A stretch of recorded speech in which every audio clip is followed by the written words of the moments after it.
Who are you? Su Zimo asked. Listen well, the tiger said arrogantly. This king is the master of Void Tiger Mountain, one of the 3,000 immortal mountains of Dragon Sea. Do you not know where you stand? Have you never heard of Oblivion? Hearing this, Su Zimo responded calmly. We're looking for the Leviathan race. The Leviathan race is not someone you can simply request an audience with, the tiger said with a slight frown. They are the rulers of Dragon Sea. They do not meet with outsiders. We're not here to pay them a visit, Su Zimo said lightly. We're here to kill them. The tiger's expression changed dramatically. It stared hard at Su Zimo and Sandao. Using the divine ability of the Void Tiger race, it examined their bodies, only to find primal Tao surging around them, edicts thundering in their cores. It immediately let out a cry. My goodness, sorry to disturb you guys. As soon as it spoke, the void around its enormous body rippled with spatial force as it attempted to flee. But Su Zimo waved his hand, suppressing the entire Void Tiger mountain it stood on. The surrounding void froze, preventing the tiger from slipping away. The two great masters, this little one was blind. Please spare me, the tiger cried, dropping to its knees and shamelessly begging. Since I took over Void Tiger Mountain, I've never hurt a soul. I'm a vegetarian, and in my Void Tiger race, I have an elderly mother above me and cubs to raise below. Please give me a chance to live. Enough. Shut your mouth for a second. We won't kill you. Just guide us to the Leviathan race's territory, Su Zimo said irritably, cutting it off. Ah, the Leviathan race.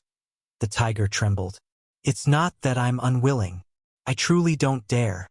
If the Leviathan race finds out, they'll definitely retaliate. There's no need to fear, Sandao said coldly.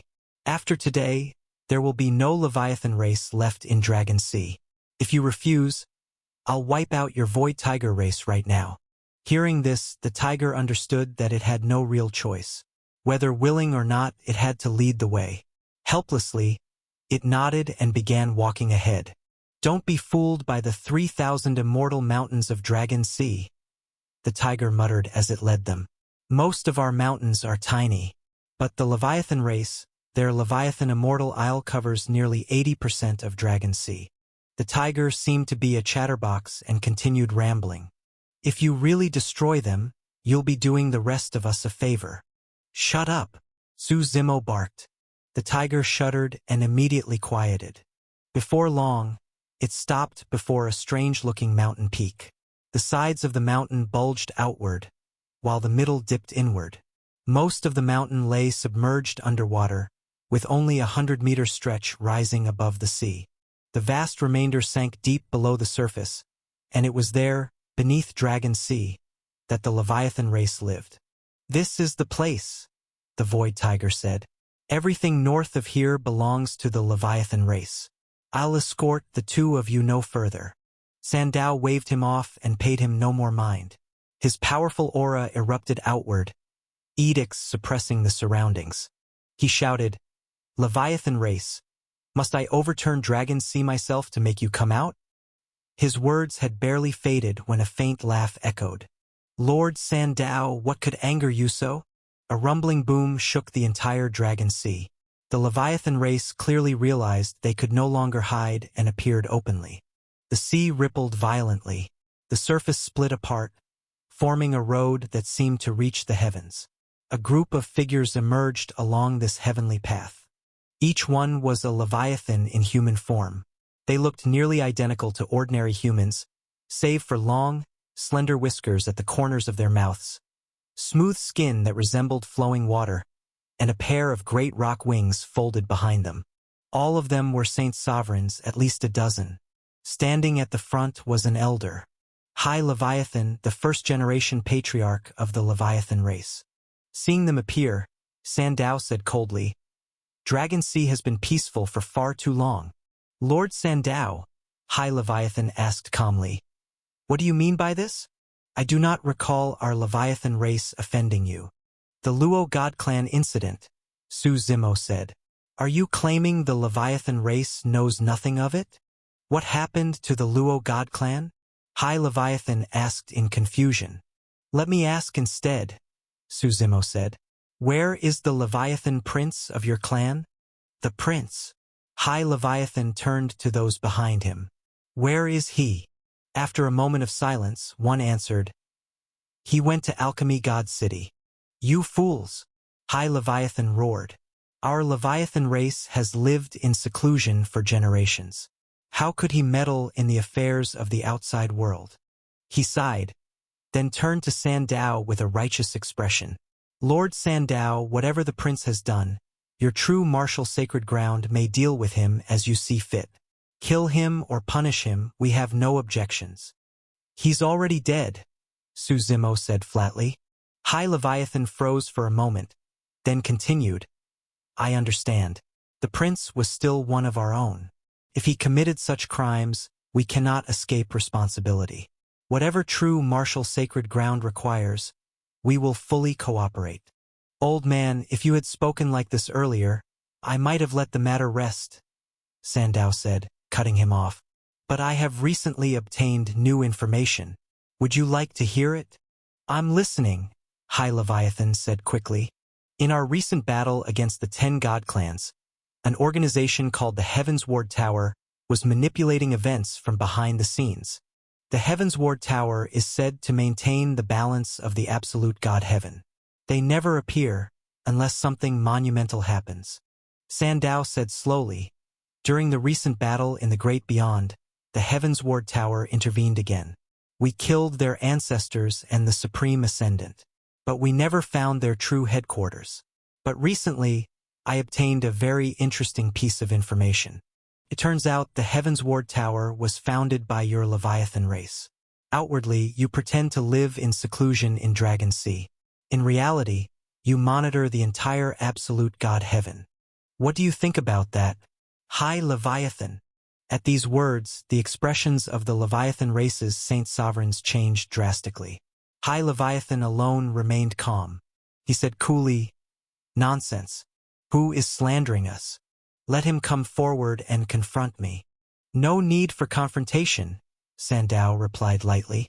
We only need to visit your Leviathan race's territory to confirm everything. Hearing Sandao's demand, High Leviathan's expression shifted slightly. He narrowed his eyes and forced a smile. Lord Sandao, that's going too far. The Leviathan race has its own secrets. How could we allow outsiders to enter as they please? Then don't blame me for wiping out your Leviathan race today, Sandao replied coldly. Back in the Great Beyond, when the Heavensward Tower fell, your Leviathan race must have suffered heavy losses as well. Today, I want to see who among your clan can stop me. As he finished speaking, he waved his right hand. Shadow Slayer. At his soft call, a blade light exploded between heaven and earth, its blade intent sweeping across the entire Dragon Sea. Endless, surging killing intent burst forth. A blade flew out of the void and landed in the Saint Sovereign Sandao hand. It was his first blade, Shadow Slayer. A blade of slaughter, indestructible, and one that always tasted blood when drawn.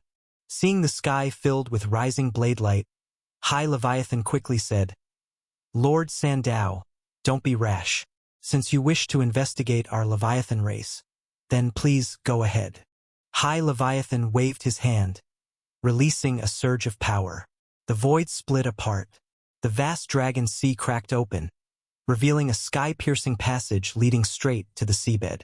Everything inside was clearly visible. At the bottom of the Dragon Sea, countless ancient beasts roamed. Each one radiated terrifying strength, capable of overturning seas and stirring storms deep beneath the waters. Coral, seaweed, and other plants also grew there, but under the power of the Tao of Oblivion, they had forgotten everything, forgotten to grow, forgotten predators, growing like mindless puppets.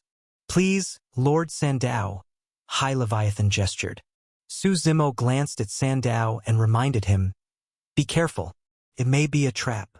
Entering the depths of the Dragon Sea meant stepping into the enemy's home ground, a place full of hidden dangers and unknown mechanisms. Don't worry. We've already investigated the Leviathan race thoroughly, Sandao said with a smile. They can't harm me. Since he spoke with such confidence, Suzimo said no more. Sandao walked ahead, Su Zimo followed, and behind them came High Leviathan and several other Saint Sovereigns. High Leviathan signaled subtly, and one of the Saint Sovereigns slipped into the void and vanished. Entering the domain of the Leviathan race, one would never guess it was the Dragon Sea's floor. The Leviathans had used spatial power to completely isolate the seabed, turning it into a true vacuum. The scenery was calm and picturesque. Countless Leviathans floated around them in various colors. Not all Leviathans took human form. After a few minutes, Sandao stopped before an old stone stele hidden beneath weeds. Weathered and ancient, the stele bore a single character, Realm. "High Leviathan, what is this?" asked the Saint Sovereign. "A useless stone stele," High Leviathan replied with a smile. "It was already here when our Leviathan race arrived. If so, shall I break it open and take a look?" Sandao said calmly. "I trust you won't mind. If Lord Sandao wishes to break it, then break it," High Leviathan said, his tone now noticeably colder. Sandao didn't care. Shadow Slayer was already unsheathed. A surge of murderous blade intent exploded forth. With a deafening boom, the steel shattered. As it broke, invisible ripples spread through the surrounding void. It was called a realm stele because a small world had been sealed within it. When that miniature world shattered, a black speck shot out of the void. "Stay!" Sandao commanded. His boundless blade intent cut off the black speck's escape route. Su Zimo could finally see it clearly. A pagoda. A 7-story pagoda glowing with flowing light, spinning rapidly. It seemed alive, emanating a mysterious aura. Sandao raised his hand. Blade energy sealed the space around the pagoda, trapping it completely. He turned his gaze on High Leviathan. "High Leviathan, care to explain why something belonging to the Heavensward Tower is hidden inside your realm stele?" "Lord Sandao, must you ask a question you already know the answer to?" High Leviathan replied leisurely. "Since things have reached this point, there's no need to hide anything. You true martial sacred ground won the great beyond war. You could have ruled the absolute God Heaven peacefully." "Peacefully? As long as the Heavensward Tower existed, there was no peace," Sandao snorted. "No need for more talk," High Leviathan said as he clapped his hands. "Do it." In an instant, countless Leviathans appeared throughout the void, all floating silently. A powerful spatial force radiated from their bodies, strong enough to exile anything it touched. These spatial forces merged together, forming a massive domain that trapped Sandao and Su Zimo inside. If the true martial progenitor were here today, the Leviathan race would admit defeat, High Leviathan said calmly. "But you alone, a mere Dao fruit cultivator, we can kill you if we exhaust all our foundations. The only pity is that after killing you, we'll have to flee to the lower heaven. We've spent countless years laying out our plans in the absolute God Heaven, only for it all to be ruined today. I am unwilling." The supreme ascendant of the Heavensward Tower who died in the great beyond, he was just a puppet, wasn't he? Sandao said. "You were the true mastermind." High Leviathan smiled faintly. "You're not as stupid as I thought, but your arrogance will be your downfall. The Heavensward Tower has always been shrouded in mystery. Even the 10 God clans have long sought to uncover our secrets." "What is your goal?" asked Sandao. "Don't tell me nonsense about maintaining balance in the absolute God Heaven. We both know that's a lie." "You know of the 16 beast races," High Leviathan replied. "We plan to create a 17th. "Ambitious," Sandao said, nodding. "Your Leviathan race does indeed have the potential." Then his tone turned cold. "But you made one mistake. You should never have crossed the true martial sacred ground." "Enough nonsense." High Leviathan roared as the power within his body erupted. His towering aura made everything clear. He was an infinite Dao cultivator. This was no surprise. He was the true master of the Heavensward Tower, and his primordial edict was the Dao of space. "With the power of 10,000 Leviathan as my guide, I will kill the two of you today," High Leviathan bellowed. It was as though he commanded the strength of the entire Leviathan race. As his overwhelming energy swept out, countless Leviathan lifted their heads and roared. The spatial power surrounding their bodies seemed forcibly stripped away. Kill! High Leviathan's power surged. His long hair whipped wildly in the storm of energy. Endless spatial force rushed in to tear everything apart. Sandao snorted coldly. He drew Shadow Slayer from his waist, unleashing blade energy that soared to the heavens, trying to shatter the crushing spatial force. A thunderous boom erupted as blade intent clashed with spatial power, forming endless ripples. High Leviathan roared, the spatial force around him growing ever stronger. The next moment, his form shifted into a gigantic Leviathan. Behind him, a pair of sky-covering wings swept across the horizon, cutting down toward his foe. Sandao met the attack head-on.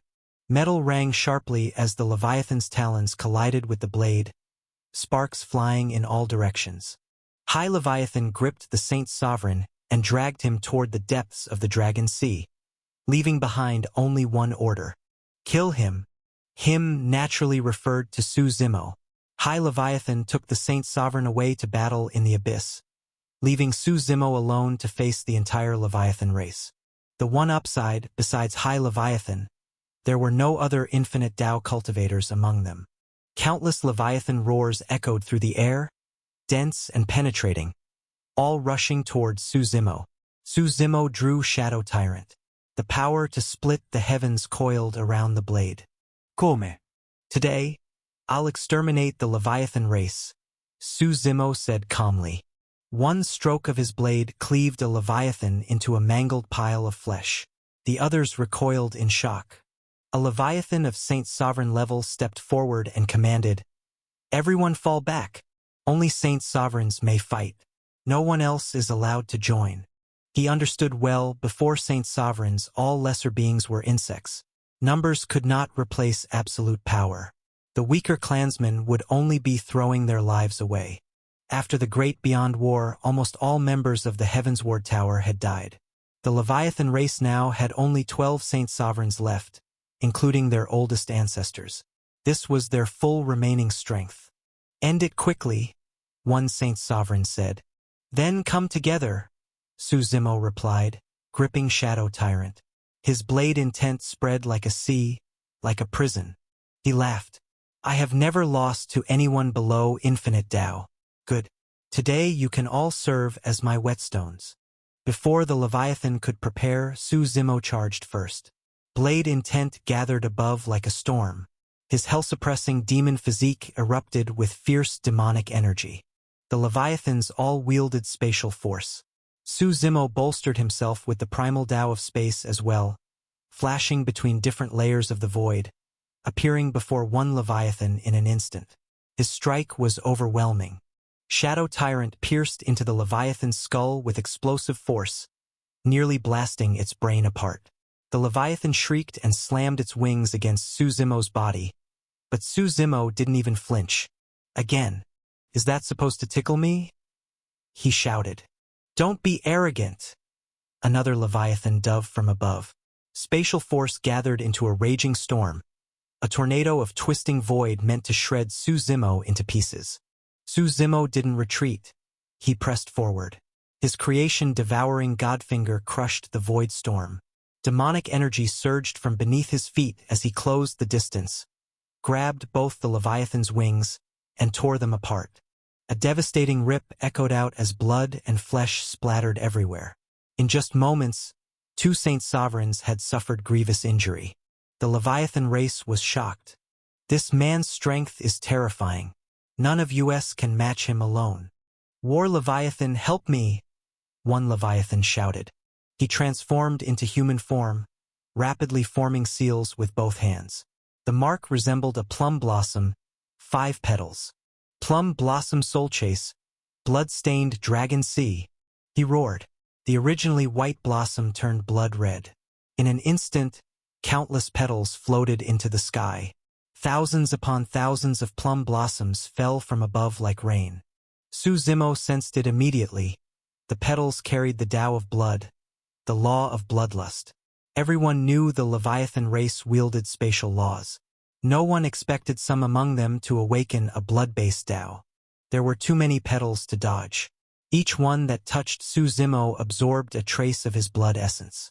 That stolen blood was then channeled into the Leviathan who cast the technique. "So you want to drain me? Then I'll let you drink your fill," Su Zimo murmured. He waved his hand. The tree of life broke through the void, appearing behind him. Boundless vitality surged outward. The plum blossoms desperately absorbed his life force, while the tree of life supplied an endless stream. For a moment, the two forces held each other in stalemate. The Leviathan who cast the technique was bathed in the overwhelming life force, his body swelling with vitality as if growing hundreds of years younger. But too much of anything becomes poison, even life. As the life force reached an unbearable intensity, he realized something was wrong. His body began to swell unnaturally. "No, stop. Stop it now," he shouted. He tried to break the connection with the plum blossoms, but in that instant, the blossoms slipped out of his control and fell under Su Zimo's command. "No! Stop! Stop!" His terrified scream was cut short as his body exploded with a thunderous boom. Flesh rained down like a storm. The sky seemed to weep blood. "You might as well all come at once," Su Zimo said, beckoning the remaining Saint Sovereigns. "Don't waste my time." The remaining Saint Sovereigns exchanged uneasy glances. Fear had already crept into their hearts. "Go." The several Saint Sovereigns instantly made their decision. They wanted to run. After living so many years and cultivating to their current level, none of them wished to die here. Their speed skyrocketed as spatial power surged around them, shattering the void as they tried to escape. "If you joined forces, I could play along with you to the end. But since you want to flee, then go down and join the others," Su Zimo said calmly. The blade aura in his hand erupted. A sky-shaking demonic aura turned into countless fiendish spirits, all rushing toward the fleeing Leviathan Saint Sovereigns. In less than a moment, they were swallowed entirely. These Saint Sovereigns had lost all will to fight. They only wanted to break free, but the more they struggled, the deeper they fell, until the demonic aura consumed them completely. Su Zimo turned his gaze and swept it across the entire Leviathan race. All the Leviathan had already hidden away. He didn't rush. He wandered casually along the bottom of the Dragon Sea. The Leviathan race had lived here for generations. Though the Dragon Sea appeared rich with life, filled with countless rare medicinal herbs, each at least tens of millions of years old, these herbs were all eroded by the Tao of Oblivion. Walking among the herbs, Su Zimo clearly sensed the strong presence of that Tao. Following its trail, he moved forward, unable to help pondering a question. Where did the Tao of Oblivion in the Dragon Sea come from? He grabbed a Leviathan hiding nearby and asked. Terrified, the creature replied, "The Tao of Oblivion comes from the end of the Dragon Sea. It's a forbidden area. We don't dare approach." Before it finished speaking, Su Zimo crushed it. Then he headed toward the end of the Dragon Sea. There was no point joining the fight between Sandao and High Leviathan. He couldn't interfere, and it wouldn't be over anytime soon. So he chose to explore instead. When he reached the end of the Dragon Sea, the Tao of Oblivion had shifted from gaseous to liquid form. A constant rushing sound echoed around him. Looking up, he saw a waterfall pouring down from above, blocking his path. This waterfall was condensed entirely from the Tao of Oblivion. A single drop could make an ordinary person forget everything. Bathing under it would likely erase one's very life. But Su Zimo didn't stop. He walked straight into the waterfall. The Tao of Oblivion coursed around him as well. In his true fate world existed every Tao in existence. World laws numbered in the millions, and he commanded them all. Naturally, that included the Tao of Oblivion. It simply wasn't a strong combat Tao, so he rarely used it. With his own Oblivion power surging outward, his body merged seamlessly with the waterfall. The law didn't reject him. It instead welcomed him, integrating smoothly with his presence. Inside the waterfall, a hidden cave appeared. Su Zimo was surprised.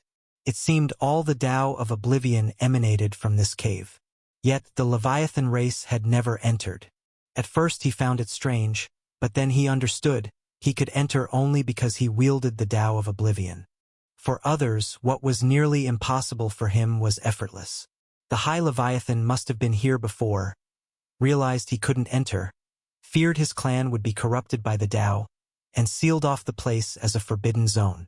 Su Zimo stepped inside the cave, becoming more cautious as he observed his surroundings. Countless specks of starlight shimmered within. Looking closer, he saw the light came from crystalline formations, crystals formed by the condensed Tao of Oblivion. Outside, the law had formed a waterfall. Here it had solidified, gas to liquid, liquid to solid. At a glance, there were at least 10,000 crystals, accumulated over countless years.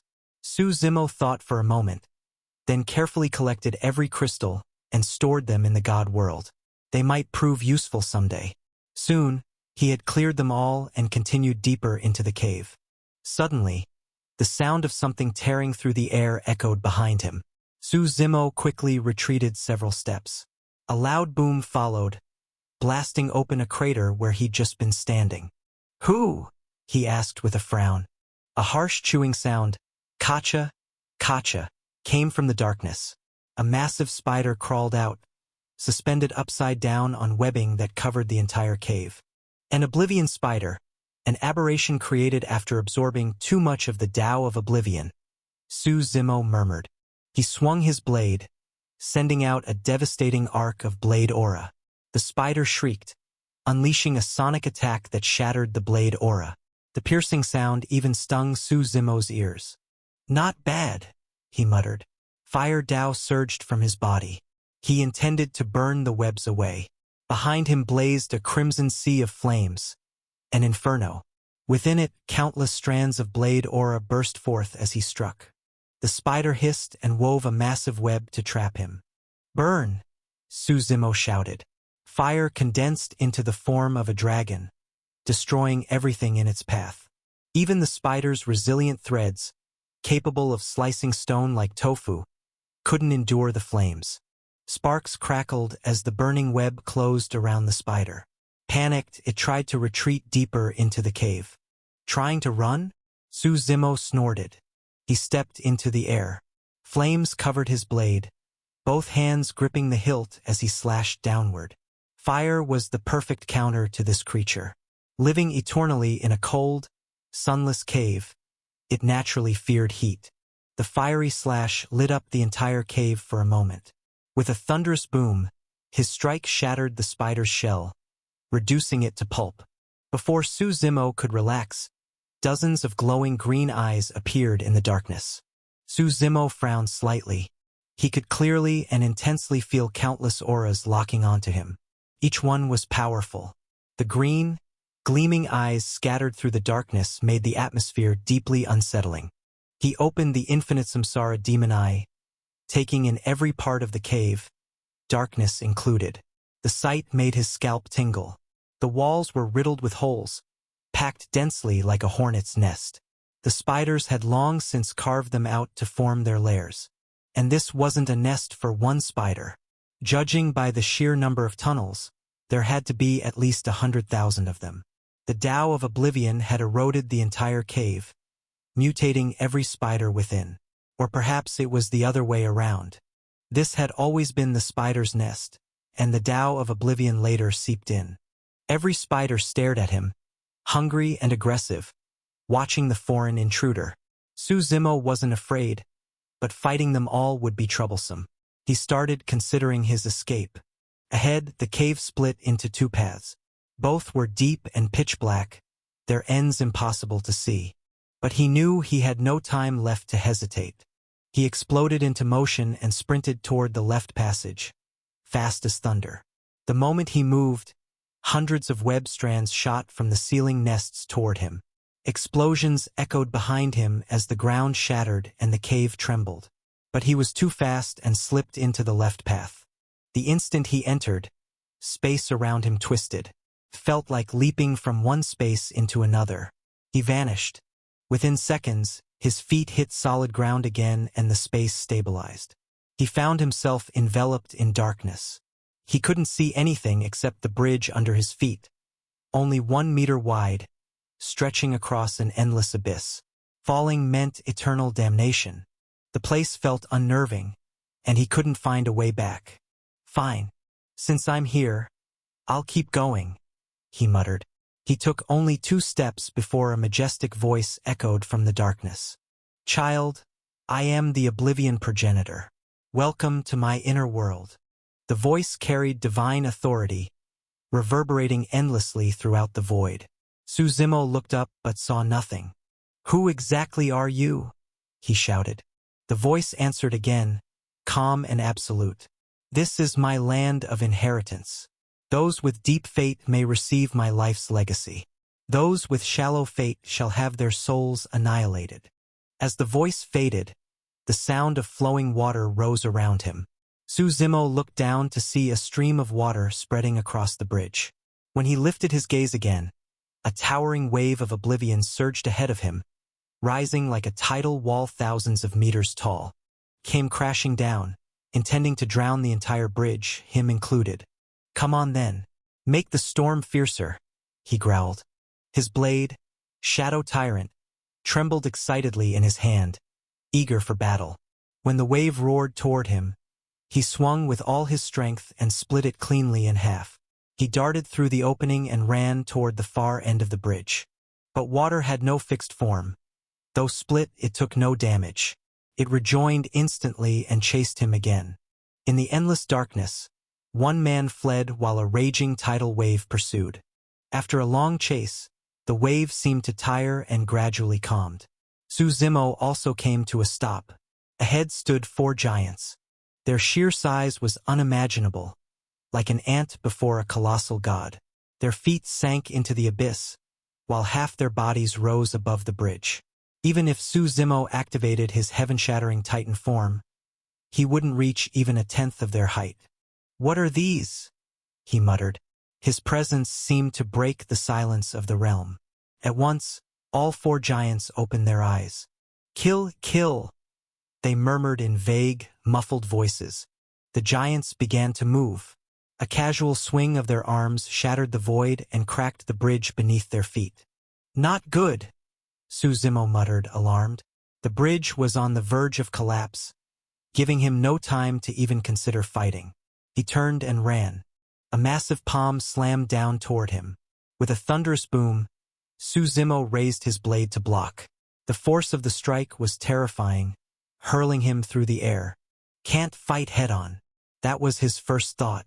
But fortunately the giants, though impossibly strong, were slow. He could avoid them if he was careful. He sprinted forward as the bridge crumbled behind him and all 4 giants thundered after him. First trial. Slay the immortal giants. A line of blazing red text appeared in the void. Suzimo immediately understood. Escape was pointless. The only way out was to pass the trial. If it's a fight you want, then let's fight. He turned, no longer fleeing. The heaven-shattering power spiraled wildly within him. His heaven-earth Dharma Codex strengthened his body. The god-demon creation Atlas fortified his soul. The 3 life gates hovered above him, boosting his strength. Suzimo unleashed his full power and charged one of the giants. The collision was cataclysmic. Both bodies were blasted backward. A mushroom cloud shockwave erupted at the center of impact. Pain rippled through Suzimo's entire body. This was the first time his flesh had met such a fearsome force.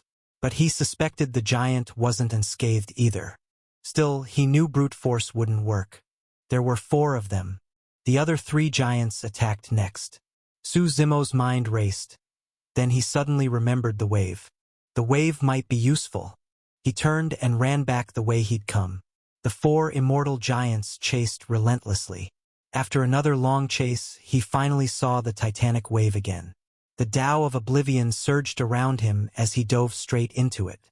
When Suzimo stepped into the crashing waves, the 4 immortal giants behind him followed as well, moving as if they had no consciousness of their own. They weren't truly alive. They were more like guardians bound to this bridge. Because the bridge behind them was collapsing nonstop, Suzimo had no choice but to walk on air. If he were knocked down, He had no idea what lay at the bottom of the abyss, so he had been treading carefully the entire time. The moment he entered the waves, even though he had already assimilated the Tao of Oblivion, the pressure coming from the water still felt as if it wanted to erase him completely. That sensation couldn't be avoided. An immortal giant stepped in after him. One massive hand tore through the waves and tried to grab Suzimo. The waves don't affect them? Suzimo was startled. But taking a closer look, he realized the giants were being corroded, just extremely slowly. The erosion was starting from their feet. Suzimo frowned. Since that's the case, I'll help speed things up. The vast Tao of Oblivion around him fused into the waves. The water grew even more violent. Like a raging tide, the waves smashed across the endless sky, determined to tear everything apart. Suzimo was like a lone leaf in the storm. Even the mighty immortal giants couldn't stand firm, dragged and tossed around by the violent sea. The giants roared, trying to escape from the torrent, but Suzimo would not let them slip away. The Tao of Oblivion wrapped around him, forming chains that shot forward and bound the giants, trying to drag them in.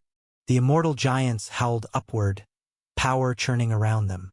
One sweep of an arm shattered the chains. They clearly feared the Tao of Oblivion and instinctively struggled with everything they had. Suzimo's blade intent surged like an ocean.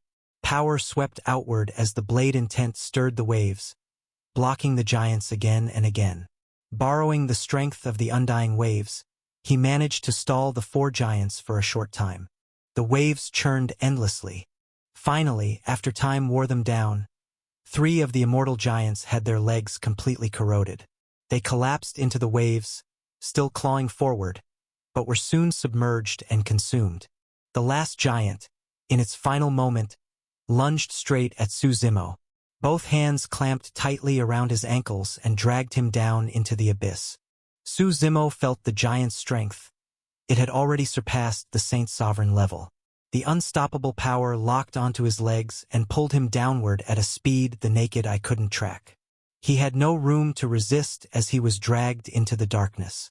During the fall, he noticed that the walls of the abyss were covered in countless vines and branches. They wrapped around him, the sharp thorns piercing into his flesh. Suzimo felt faint, his strength sealed away, and soon consciousness slipped from him. Traveler who weeps from afar, forget pain, forget the past. We forever await you. Traveler who weeps from afar, forget tears, forget death. We shall never see daylight again. Whispered voices echoed in his ears. Suzimo didn't know how long had passed. There was nothing in this darkness. No time, no space, just endless blackness wrapping around his numb body. He slowly opened his eyes. "Where is this?" he murmured, frowning. His internal strength was sealed by some mysterious power. Aside from his physical body, he could use none of his abilities. He knew he had been careless. He shouldn't have stepped into the end of the dragon sea so easily to seek the origin of Oblivion. But now he had no retreat, and the only thing he could do was follow the whispering voices and look for direction. Following the murmurs, Suzimo walked for several minutes and finally saw a figure ahead. It was a skeleton, impossible to tell how long it had been dead. Yet the bones still glimmered gold, lighting up half a mile of the surrounding darkness. Suzimo stopped before it. In front of the bones, a line of words had been written in dried blood. "I, the Supreme Imperial God, refuse to die in darkness. Trapped here for 3800000 years, but birth, aging, sickness, and death spare no one. At last I sit here to pass away." Seeing the words, Suzimo was stunned. This person had been trapped for 3800000 years and eventually died here. In this place, no matter how long your lifespan, you would eventually perish. If he were trapped here as well, Suzimo didn't dare imagine it. He continued walking forward. After a few more minutes, he encountered another set of bones. This one clearly wasn't human. It looked like some enormous beast. Even after countless years, he could still see its fangs inside the skull, and the sharp wings and claws attached to its spine. The corpse was twisted, as if it had died in a fierce battle. There was a faint black glow on its bones. Another line of words was carved before it. I am the abyssal demon god. I fell into this place 30 million years ago. For 30 million years I tried every method, yet none could escape this land. Laughable. It took a life spent dominating all of Azure Mystic Heaven, defeating heroes across the world, only to wither here, dying unknown. Suzimo fell silent for a moment, then kept moving. He felt certain there was more ahead. Sure enough, he soon saw more bones. Not just one, but hundreds. Unfortunately, most belonged to cultivators of lower strength. Their remains had decayed almost completely. Only a few strong ones remained intact. Before them was another message. I regret it. I should never have brought my people here. Today, my 9-son Phoenix race perishes in this place. I am the greatest sinner. The temptation of the Tao of Oblivion. Who in this world can resist it?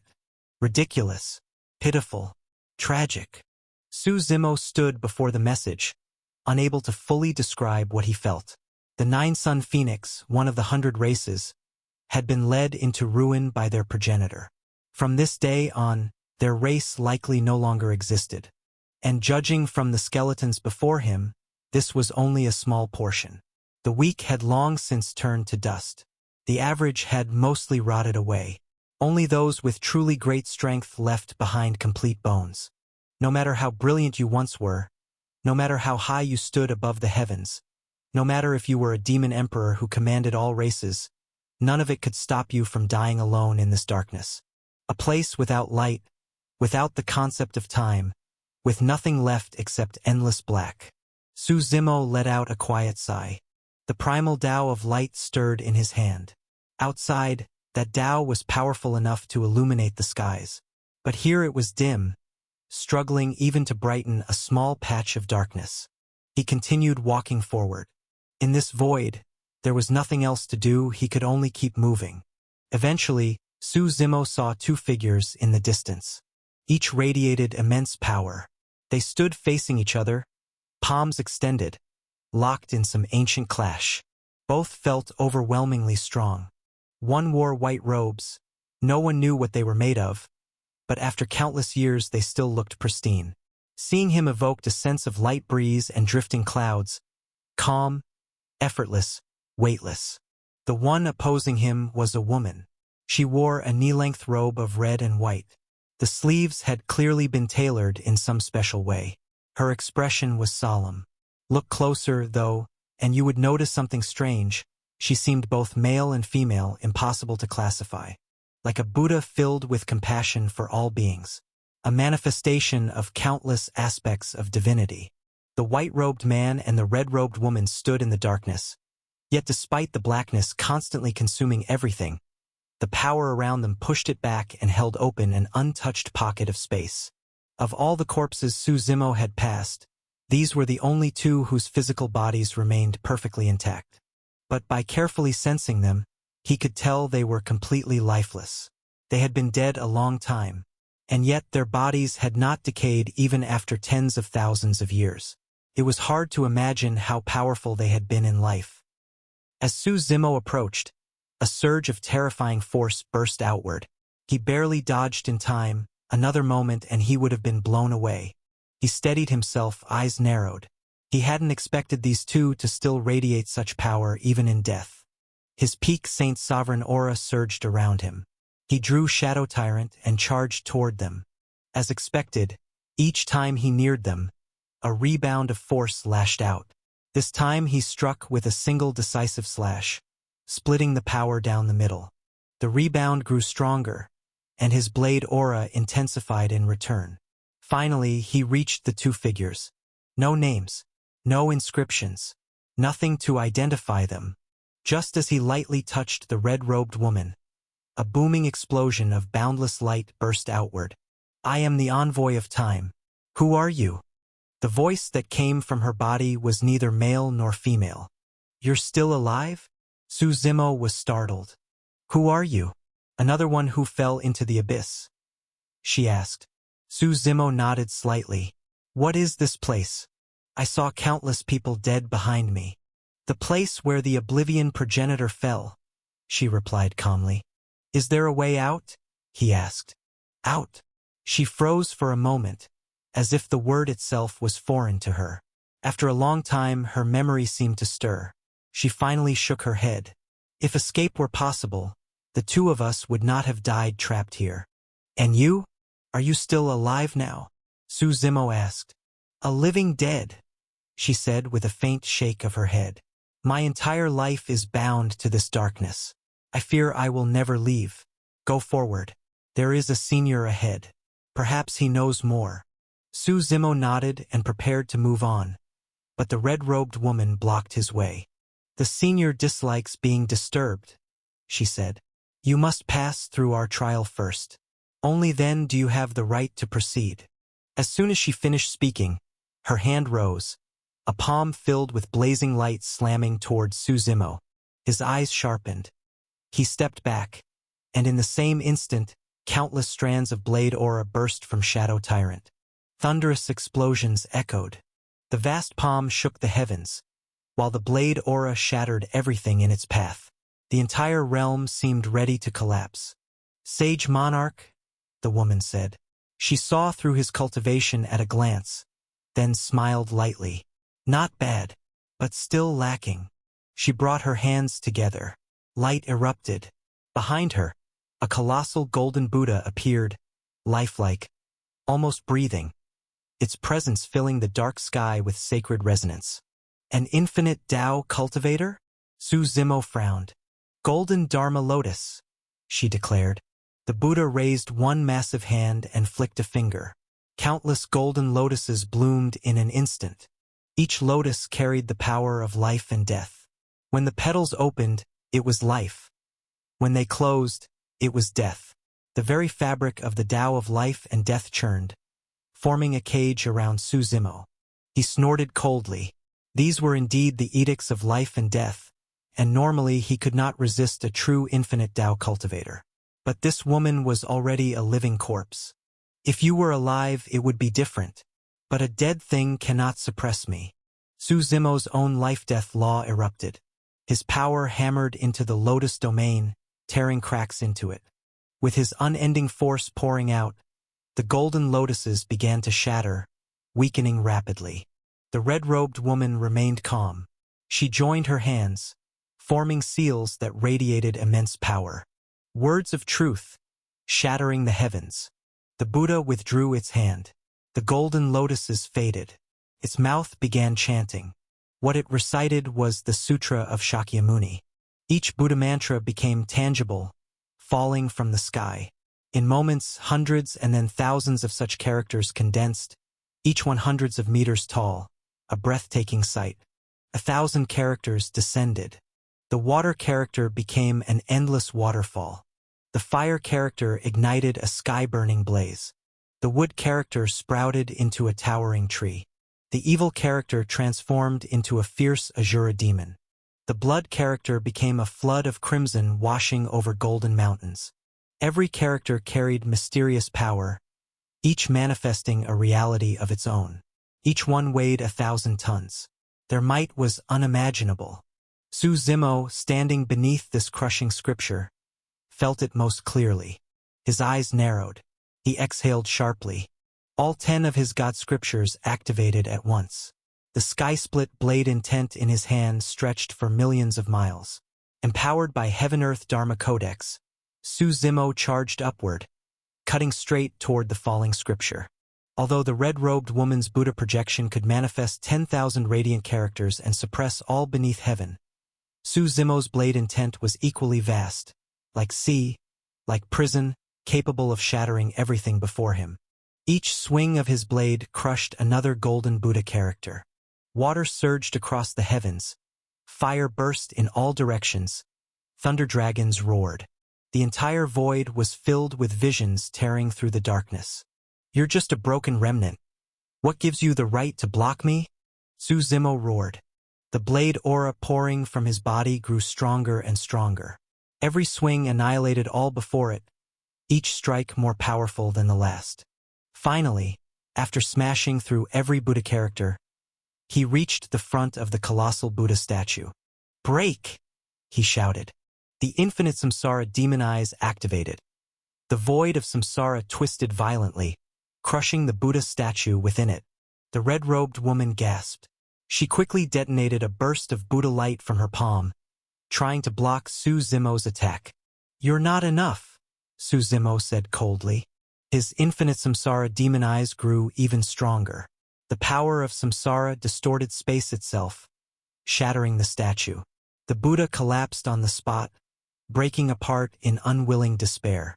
The red-robed woman prepared to strike again, but Shadow Tyrant, Su Zimo's blade, was already resting at her neck. "It's over," he said quietly.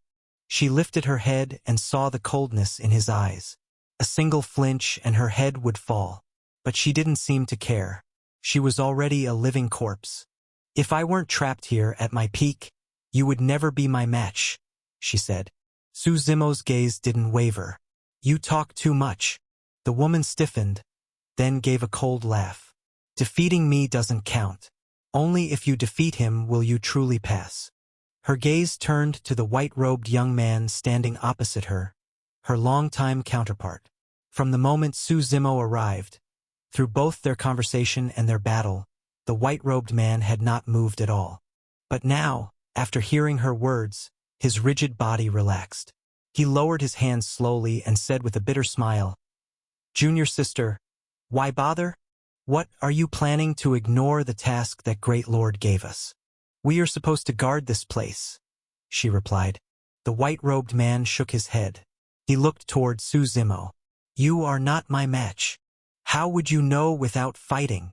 Su Zimo replied casually. Both of these people had clearly been infinite Tao cultivators in life. But how much strength remained after their deaths? That was unknown. Su Zimo wasn't the sort of person to fear a battle before it even began. The white-robed man smiled faintly. "Very well. I won't bully you.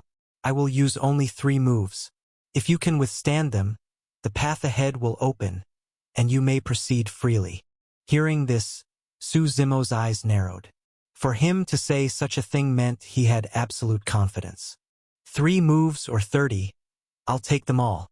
The young man simply shook his head with an amused expression. He raised one hand, and a single finger descended toward Su Zimo, nothing more than a finger. Yet when it fell, it felt like a planet crashing down, suppressing all under heaven. Su Zimo's eyes sharpened.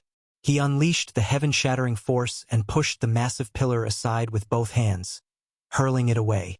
"Heaven-shattering, quite decent. But your cultivation is still lacking," the white-robed man said with a hint of surprise. That was the first move. Immediately, the second was ready. Not a finger this time, but a palm. The palm unfolded like a curtain covering the sky, blotting out the heavens.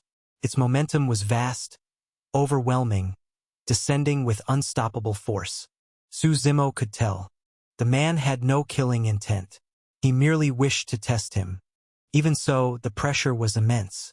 This time, Su Zimo drew upon everything, not just the heaven-shattering force, but also Heaven-Earth Dharma Codex and the God-Demon Creation Atlas. All the divine arts that could strengthen him surged forth. Only then did he barely withstand the strike. But he couldn't break it, just hold on long enough to avoid being crushed. "Interesting," the white-robed man said with genuine admiration. "If you reach infinite Tao in the future, you may surpass even us." Before Su Zimo could answer, the red-robed woman let out a cold laugh. "Fall into this abyss of oblivion, what future could he possibly have? I've already seen his ending. He'll end up like us, a living corpse wasting away in solitude. Or like those behind us, nothing but bones." The white-robed man shook his head and smiled. "The heavens have cycles of fullness and decline. I believe all things hold a sliver of chance. We could not escape, yet that does not mean no one else can." The woman snorted but did not argue. Ultimately, whether one could leave depended on strength. If you were powerful enough, the world's limits meant nothing. "You've taken 2 moves. Prepare yourself for my third," he said. From his waist he drew a long sword. With a resounding boom, a sword intent that shattered all darkness erupted. Even in this pitch-black world, Its brilliance was unforgettable. "Senior brother, stop holding back," the red-robed woman reminded him. "Otherwise that lord will be displeased." The man just smiled. He swung the sword, cutting out a streak of sword intent so powerful it tore the void itself. This was a life-and-death sword intent, endless, reincarnating. More than that, woven into it were the Tao of life and death. Yes, he had comprehended two Taos. Su Zimo could wield countless Taos only because of his true fate, the God world. With the power of an entire world, he could do so. Ordinary people typically cultivated a single Tao. Two were possible, but each additional Tao made stepping into Saint Sovereign, and especially infinite Tao, far harder. As the saying went, chew too much, choke yourself. Two Taos were not necessarily stronger than one, just more options. Ultimately, one could only ascend with a single Tao. One Tao must be abandoned. Unless one followed Su Zimo's path of not comprehending one Tao, but comprehending every single Tao with a world.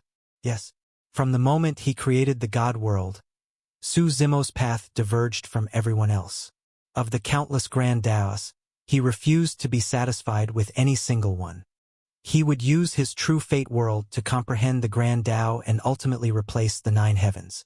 The birth of a new world meant the destruction of the old. Thus, he would inevitably wage war against high heaven.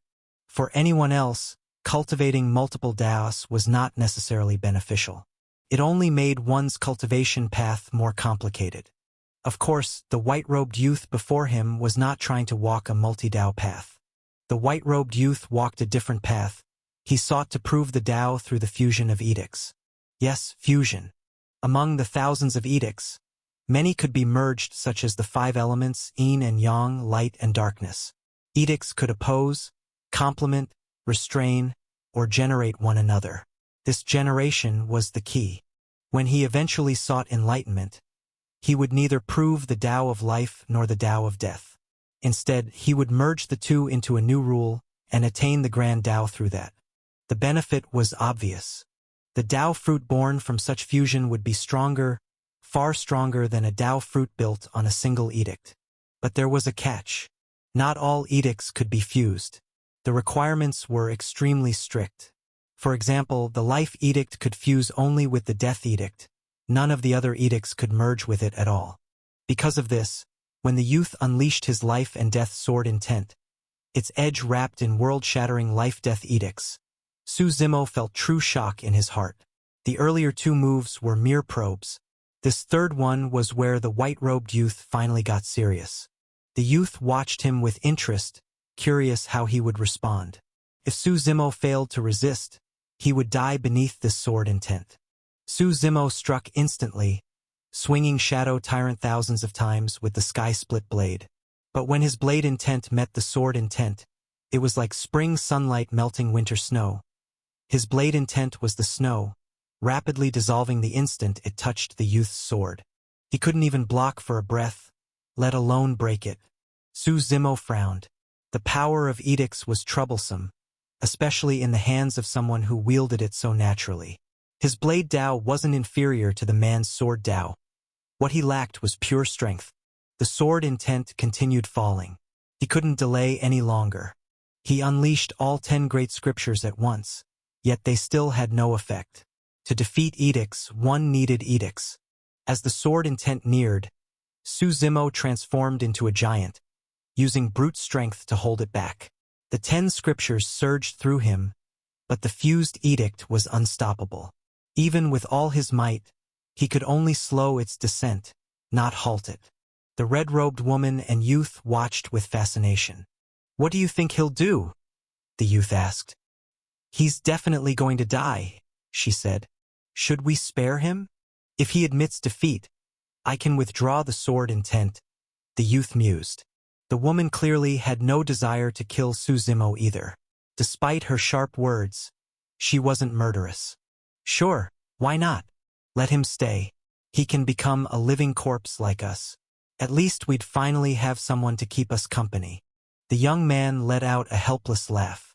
"I'm afraid it's not that simple." "What's not simple? Don't tell me you haven't felt lonely all these years," she retorted.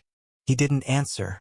Instead, he looked at Su Zimo and asked, "If you concede, I'll retract the sword intent." "It's far too early for that," Su Zimo said with a small laugh. In the next instant, he called upon his true fate world, drawing a thread of edict from the god world. He slashed once. Shadow Tyrant flared with edict power. The power of the strike multiplied billions of times. Wind and thunder burst. Water and fire roared, drowning the heavens. The sword intent shattered instantly. Both guardians were stunned. "There's something strange about him," the white-robed man said in surprise. Just now, a trace of edict power had appeared on Su Zimo's body. It was faint, but edict power was edict power. A saint's sovereign was absolutely incapable of touching it. He hadn't even formed a Dao fruit. Su Zimo now stood in place, panting heavily. Without a Dao fruit, using edict power by force consumed him terribly. Yes, he had the god world and could theoretically draw on limitless edict power, but his physical body simply couldn't withstand it. It was like having powerful software but extremely weak hardware. "Do you still want to fight?" Su Zimo asked, lifting his head. If he had to continue, he would be forced to unseal the previous Infernal Lord's power. And if he did that, neither this youth nor the entire abyss of oblivion could stop him. He would simply crush everything. But he didn't want to. That power was too precious. "You've passed the trial. I keep my word," the white-robed youth said with a smile. "Go on ahead. That lord may be interested in you now." He waved his hand. The darkness ahead scattered, revealing a radiant path of light. Su Zimo was stunned. The darkness of this realm was overwhelmingly strong. Even his primal Tao of light could barely illuminate a short distance. Yet this youth parted it easily, opening an entire road. Su Zimo bowed to him and stepped into the light. As his figure disappeared, the red-robed woman pouted. "What a bore. I thought something exciting would happen." "Junior sister, do you think he can escape this place?" the youth suddenly asked. "That lord couldn't escape. What makes you think he can?" she replied. Clearly, she didn't believe in Su Zimo at all. That lord's strength was terrifying. "Enough. It no longer concerns us," the young man said, dismissing his thoughts. Then he smiled faintly. "Come. Let's sleep. Only by sleeping can we avoid loneliness. Hopefully, he'll be an exception." Walking on the radiant path, Su Zimo felt the surrounding darkness grow increasingly hostile. Previously, the darkness simply obscured everything. Now it felt alive, trying to swallow him. Fortunately, he walked within the light, and the darkness couldn't touch him. Eventually, he stopped. He had reached the end. Colossal figure sat ahead. The giant was asleep. His size dwarfed even the two immortal giants Su Zimo had seen before. His appearance was bizarre. A tiger's head on a human torso. He had no arms. In their place were two thick, vicious yellow serpents. Tiger head, human body, serpent arms. And he was wrapped in lightning, violent, boundless lightning stronger than anything Su Zimo had ever witnessed. Even the true martial progenitor could not have commanded lightning to such an extreme. The giant seemed as though he had been born from thunder itself, awakened from within the lightning. As his eyes slowly opened, Su Zimo felt his scalp tighten. He could clearly sense that his own power had stagnated, as though it had been locked down by some overwhelmingly powerful existence. The Tao of lightning within his body did not dare to stir in front of this being. Su Zimo even felt an illusion.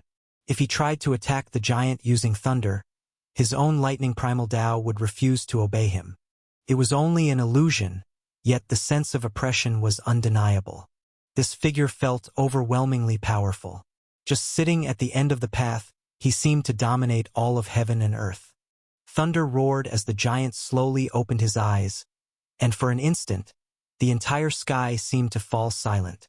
"So many years have passed, and someone has come again," the giant said slowly. "It seems the temptation of the Oblivion Edict truly is extraordinary. But little one, with your strength, you should stop dreaming about touching that edict." "I entered here by accident," Su Zimo replied. He merely wanted to investigate the origins of this dragon sea. He knew nothing about any Oblivion Edict. But as he looked at the giant before him, he felt something oddly familiar. And the giant seemed to feel the same. "Have we met before?" Su Zimo asked, frowning. "We have not." The giant shook his head. From the white tiger head he bore, a streak of thunderous light shot out from his eyes, falling directly upon Su Zimo, as though trying to see through every part of him. Su Zimo's hair stood on end. He felt a tremendous threat, as though he had been completely exposed. "So that's how it is," the giant murmured softly. Seeing Su Zimo's confusion, he continued, "Let me introduce myself. You may call me Thunder God Qiangliang." Qiangliang? Su Zimo was stunned. Thunder God? One of the ancient gods. He had been chasing the legacies of the ancient gods all this time. Along the way he had obtained the inheritance of Fire God Zhurong, Water God Gongtu, Wood God Jumong, Wind God Tianwu, and Metal God Rushu. 5 of the ancient gods. And now he had actually encountered Thunder God Qiangliang. More importantly, the one before him was the deity's original body. The ancient gods he had met before had been heirs or residual souls. He had never encountered a true ancient god in the flesh. That explained the immeasurable power before him. For a being from the most ancient era of the gods to still exist to this day, unimaginable. Their lifespans were truly beyond comprehension. Seeing Su Zimo's astonishment, Qiangliang explained, "Do not misunderstand. I am already long dead. What you see now is merely my divine corpse. I am no different from those living corpses outside." "How did Senior end up here?" Su Zimo asked curiously. Qiangliang shook his head. "A long story." Su Zimo did not press him, waiting quietly for the explanation. "These matters were not something I intended to tell you," Qiangliang said. "But since you are fated with the path of the ancient gods, I suppose there is no harm in letting you know. In my era, I had reached the end of my Thunder Dao. There was no further road ahead. The only thing left was to break through the void and walk my own path." "Senior sought to defy the heavens?" Su Zimo asked. "Yes and no," Qiangliang replied with a shake of his head. "I wish to defy the heavens, but defying the heavens is not so easy. Even we ancient gods, standing at the peak of this world, could do nothing. We could only gaze at the distant firmament in awe. For the sake of defying the heavens, I prepared countless methods. This Oblivion Edict was one of the key things I sought to obtain." At this point, Qiangliang gave a bitter smile. "But alas, fate does not always bend to one's will. After entering the abyss of the Oblivion Edict, I discovered I was trapped, unable to leave. The land of forgetting, the place where edicts are forgotten, where Daos are forgotten, where even power itself is forgotten. Within this place, I cannot break free." Hearing this, Su Zimo only half understood the meaning. Qiangliang extended his hand, and a surge of powerful thunder wrapped around his arm. The deep violet lightning made Su Zimo's heart skip. This was a fatal threat. He could sense death emanating from it. With a movement, Qiangliang hurled the thunder forward. It streaked through the air toward the heavens like a bolt tearing the sky apart. But the explosion Su Zimo expected never came. Instead, the thunder was swallowed by the darkness. "How is this possible?" Su Zimo asked in shock. "This space forgets everything," Qiangliang said. "Your power can manifest within it, but cannot destroy it. That is why no one trapped here can leave. The Oblivion Edict erases all, destruction, shattering, annihilation. Even my thunder is forgotten here. At that time I was trapped. I abandoned my physical form and left this place as a soul. Because of that, I never again attempted to defy the heavens. Senior, would you be willing to pass your legacy to me?" Su Zimo asked. "Name any condition." "What condition could a corpse trapped here possibly ask for?" Qiangliang said with a wry laugh. Su Zimo paused, but then Qiangliang smiled again. "Since you are fated with the ancient gods, giving you my legacy is no problem. But you must understand, if you cannot leave this place, the legacy is meaningless to you." "Whether I can leave is for later," Su Zimo said. I wish to comprehend Senior's ancient thunder god Tao first. Leaving or staying would be for the future to decide. Right now, Su Zimo could not pass up such a rare opportunity. The ancient gods Tao were invaluable to him. He felt somewhat fortunate. Entering this abyss of oblivion truly was a blessing and a curse intertwined. Without it, he would never have met thunder god Changliang nor gained his inheritance. I can pass it to you, Changliang said. And there is something I would like you to do. Su Zimo nodded, ready to listen. When I suddenly fell into this abyss, my connection with my clan was severed. I do not know how my descendants fare now, Changliang said. My request is simple. If you encounter my descendants in the future, protect them for 10,000 years. Su Zimo frowned slightly. The request was not difficult. Thunder God's legacy was worth far more than that. The only problem was how was he supposed to find the Thunder God's descendants? TL. Fun flashback fact. Chu Yang used to have a legendary item called Oblivion Bead, later taken by Zimo and used to create his god world. He also obtained an inheritance related to the Tao of Oblivion and Grand Tao of Yin Yang. In chapters 102 to 103 from the Forgotten Taoist, and found a map related to inheritance of Grand Emperor Wang Chun. This title can also be translated as Oblivion Emperor. Changliang seemed to notice Su Zimo's hesitation. With a wave of his hand, an arc of lightning condensed in his palm. The spark appeared alive, flickering and leaping between his fingers. This is my primordial thunder, Thunder God Changliang said. When you encounter my descendants, it will respond on its own. And if I never meet them? Su Zimo asked. Then it means they share no fate with you and you need not concern yourself, Changliang replied, shaking his head. All right, I agree, Su Zimo said with a nod. With this, his final concern vanished. As for whether he truly could protect the descendants for 10,000 years, he already had his own plans. Good. Then receive my legacy. From the center of Changliang's brow, a seed of thunder drifted outward. It twisted in the air as though conscious, carrying with it a newly awakened surge of thunderous might. Plant this thunder seed within your heart, Changliang said. When it sprouts and takes root, the legacy will awaken. Su Zimo did not resist. The seed entered between his brows. A tingling sensation washed through him, as though arcs of lightning coiled around his entire body, especially within his spirit sea. Thunder gathered densely, waves of lightning forming countless thunder seas, surging violently within him. This alone proved how powerful the thunder truly was. The thunder seas roared. Thunder ripped through the surrounding darkness, linking Su Zimo and Changliang together. My ultimate technique, the life-death void-destruction lightning, is the essence of my legacy. Watch closely. Changliang's voice echoed. At that moment, Su Zimo's sight and inner world were completely engulfed in a waterfall of lightning. The crackling detonations echoed unceasingly. He slowly opened his eyes, a streak of lightning flashing across them.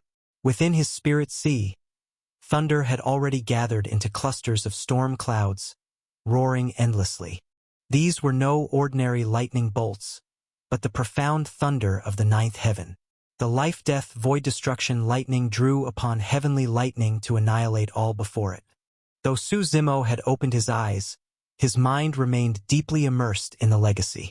The Tao of thunder flowed through his heart as he continued to comprehend them. The thunder seed within him had already sprouted. It was growing rapidly, like the root of all his thunder comprehension. The legacies of the other ancient gods became like branches and leaves, merging naturally into the thunder. You're impressive. You comprehend quickly, Changliang said. He could clearly sense the surging thunder within Su Zimo. Su Zimo had essentially grasped the foundation. I'm still far inferior to you, senior, Su Zimo replied. You should be thinking about how to leave this place now, Changliang said. You mean there's no way through the end behind you? Su Zimo asked. Not even with all my strength could I move it an inch, Changliang answered with a bitter smile. Otherwise I would never have been forced to separate my soul and abandon my body. If you wish to leave, I cannot help you. Then I'll walk around and take a look, Suzimo said. He knew brute force was pointless. If even the Thunder God could not destroy this place, how could he? His only choice was to search for some hidden path or opening. He refused to believe this place was a dead end. When he first entered, the Oblivion Edict itself had stated that this was a place of trial. Those who passed would inherit the legacy. So Suzimo wandered through the abyss, exploring as he went. Meanwhile, he reviewed his strength. As his cultivation increased, many of his old moves had become obsolete. Only the 10 primordial god scriptures, the 10 forms of demon, the ancient god legacies, and his sky-split blade intent remained effective. In truth, his arsenal was incredibly strong and diverse, covering nearly every type of attack. But the stronger he became, approaching the realm of infinite Tao, the more he realized that although his techniques were powerful, he could not yet draw out their full potential. The 10 forms of demon were created by the previous Infernal Lord. With such a being's strength, they should rank among the most supreme techniques in existence. Yet Suzimo always felt something was missing. Even the 10 primordial god scriptures, famed across the 9 heavens, were beginning to lose effectiveness against higher realm cultivators. Deep in thought, he continued walking. The abyss was vast. At first he tracked time, 7 days, 1 month, 2 months, but eventually his sense of time faded. He walked endlessly and still had not circled the entire abyss. Anyone watching closely would have noticed his figure growing increasingly faint, as though being swallowed by the darkness. Within the abyss, the red-robed woman and the white-robed youth sat nearby. "That guy has been walking for almost half a year now," the red-robed woman said idly. "Half a year? He should have been consumed by the abyss by now," the white-robed youth replied. "A pity. He wasn't an exception after all," the red-robed woman sighed. "I thought he had some potential." Before their eyes, Suzimo's form was finally swallowed completely by the darkness. They both understood what awaited him. As the darkness engulfed him, Suzimo's expression remained solemn. Unseen to others, the primordial chaos bead was rotating slowly within him.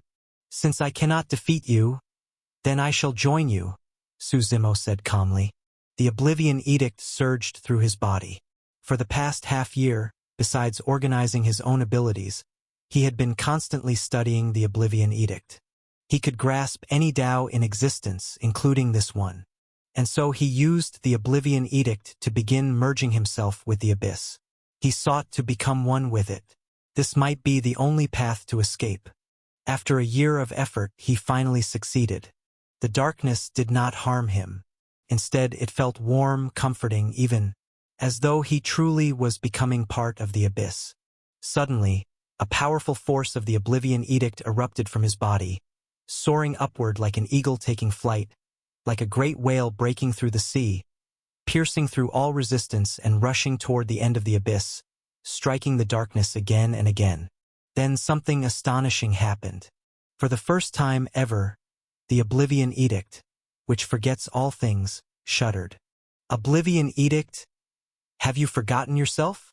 The Tao of Oblivion can erase all forms of power, yet it cannot erase its own origin. The reason those who enter cannot leave is because they fail to see through this truth. And even if they do see through it, without the Tao of Oblivion, they still cannot escape. Only someone like Suzimo, who can comprehend the myriad Taos of the world, can freely enter and exit this place. This idea came to him earlier when he was speaking with the Thunder God, Changliang. Since absolute force could not break the abyss, what if the Tao of Oblivion was used instead? Over the past year, he had roamed the depths of the abyss, working to perfectly merge his own departure with every part of this place. Besides this accomplishment, he also discovered something else. His 10 forms of demon and the 10 primordial god scriptures were missing something. Every time he used them, he could never push these techniques to their true peak, greatly reducing their power. At this moment, the Tao of Oblivion around him had become indistinguishable, for he had completely merged into the abyss's darkness. Wherever he walked, powerful currents of the Tao of Oblivion surged. When he passed by the white-robed young man and the red-clothed woman, they showed no reaction at all, as if they could not see him. But when he walked past the Thunder God, Qiangliang. The latter narrowed his eyes and barked, "Who's there?" Su Zimo stepped out of the darkness and smiled. "How did you sense me, senior? There are few things in this world that can escape my perception. My god soul may be gone, but my body has already gained divinity," Qiangliang replied. "Seems you've found your answer. The method to break the Tao of Oblivion lies within the Tao of Oblivion itself," Su Zimo explained. "I should have realized that long ago," Qiangliang said. "But so what if I did? I devoted my life solely to lightning. This is a dead end." Su Zimo fell silent. Truly was a dead end. Too few people in this world cultivated the Tao of Oblivion. Even if you knew the way out, you would still be helpless. "Are you leaving?" Qiangliang asked. "Will you come with me?" Su Zimo asked. "No.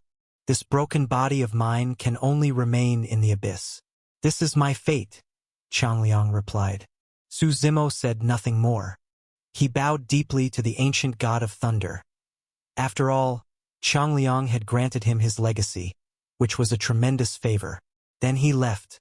After walking out of the radiant passage, Su Zimo stopped concealing himself and approached the white-robed youth and red-clothed woman. "I'm leaving the abyss of oblivion. Do you wish to come out?" he asked. "We're living corpses here. We cannot leave," the woman said with a bitter smile. "If the abyss stops forgetting our deaths, we'll die the moment we step outside." The white-robed youth followed with, "I knew you weren't ordinary. Didn't expect you to really figure it out. If only I'd met you tens of thousands of years earlier.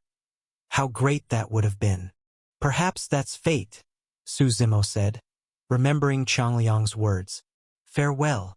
The Tao of Oblivion surged ever more fiercely around him until, with a thunderous boom, a vast ocean-like power completely submerged him. His vision went dark as the void swallowed him whole. He offered no resistance, fearing that struggling might cause an accident. He simply let the power of the abyss envelop him, unsure of where he was being taken. This state lasted for about half an hour. Gradually, the surging currents around him began to calm. He raised his head. In the darkness surrounding him, a silver-white line drifted slowly. The line pulsed with the aura of the Tao. Tao melodies whispered softly by his ears, like murmurs. The line continuously transformed, sometimes becoming mountains and rivers spanning 10,000 miles of empty space. Sometimes becoming a divine beast soaring through the sky, ruling all beasts. Sometimes becoming an ethereal immortal residing in the southeastern mountains. Though it was only a single line, it carried infinite transformations. Su Zimo walked toward it. He felt instinctively that this was an incredibly powerful treasure. But the moment he drew close, the line seemed to sense intrusion. A mighty pressure burst forth, pinning him in place. Then a wave-like force struck, flinging him away. The line shot toward him. For some reason, Su Zimo suddenly felt that the line wanted to devour him, and he, too, felt a desire to devour the line. It was a mutual urge. Su Zimo frowned. Something was clearly wrong. Yet the pressure from the line froze him in place. Even his strength could not be used. His spirit energy stopped flowing entirely. This startled him. "What are you?" he roared. The line wrapped around his neck, tightening with a force that could snap it. His breath grew strained, and his consciousness began to fade. At that moment, a burst of power suddenly surged from within his body. He didn't know where it came from, but it tore apart the line's restraint. Grabbing one end of the line, he bit down. They tangled in the void, he trying to devour the line, and the line trying to strangle him. His mind grew increasingly faint, and soon only a single instinct remained. Devour the line. He didn't know how long they struggled. Eventually, he felt a warm current flow from his mouth into his body. Then, like a vast ocean, it crashed into his abdomen with unstoppable force. Under this impact, his consciousness completely blacked out. Months passed. "You're awake." The familiar voice of Sandao sounded beside him. Su Zimo's eyes snapped open. He looked around and saw he was inside the Dragon Sea. Sandao sat cross-legged nearby, guarding him. "What happened?" Su Zimo asked. I should be asking you that, Sandao laughed. What did you encounter in there? The abyss of oblivion. Su Zimo frowned. He remembered only the line. Everything after he fainted was gone. Did you rescue me? He asked. After suppressing that high leviathan, I realized you had recklessly gone to the end of the Dragon Sea, Sandao replied. Since the situation inside was unknown, I informed the progenitor and called him over. Sandao explained. After the progenitor arrived, he also sensed the danger at the end. He couldn't enter that place at all. What exactly is inside? An abyss capable of trapping even an ancient god, Su Zimo answered. From one perspective, it was impossible to tell whether the true martial progenitor or the ancient thunder god was stronger. Yet the fact that even the progenitor would not dare step in proved how terrifying the abyss was. The progenitor sensed the danger and planned to return, make preparations, and then search for you. But 2 days later you floated out on your own, Sandao continued. When you drifted out, your entire body seemed wrapped in the power of the Tao, constantly manifesting countless Tao rhythms. The power of that Tao, even for me, was something I have rarely seen in my life. When I condensed my Tao fruit, I also briefly wandered the Tao of heaven and earth, yet even then I never saw such dense Tao aura. The progenitor said you had encountered a great opportunity, so he asked me to guard you until now. How long has it been? Su Zimo asked. Over a year, Sandao replied. That long?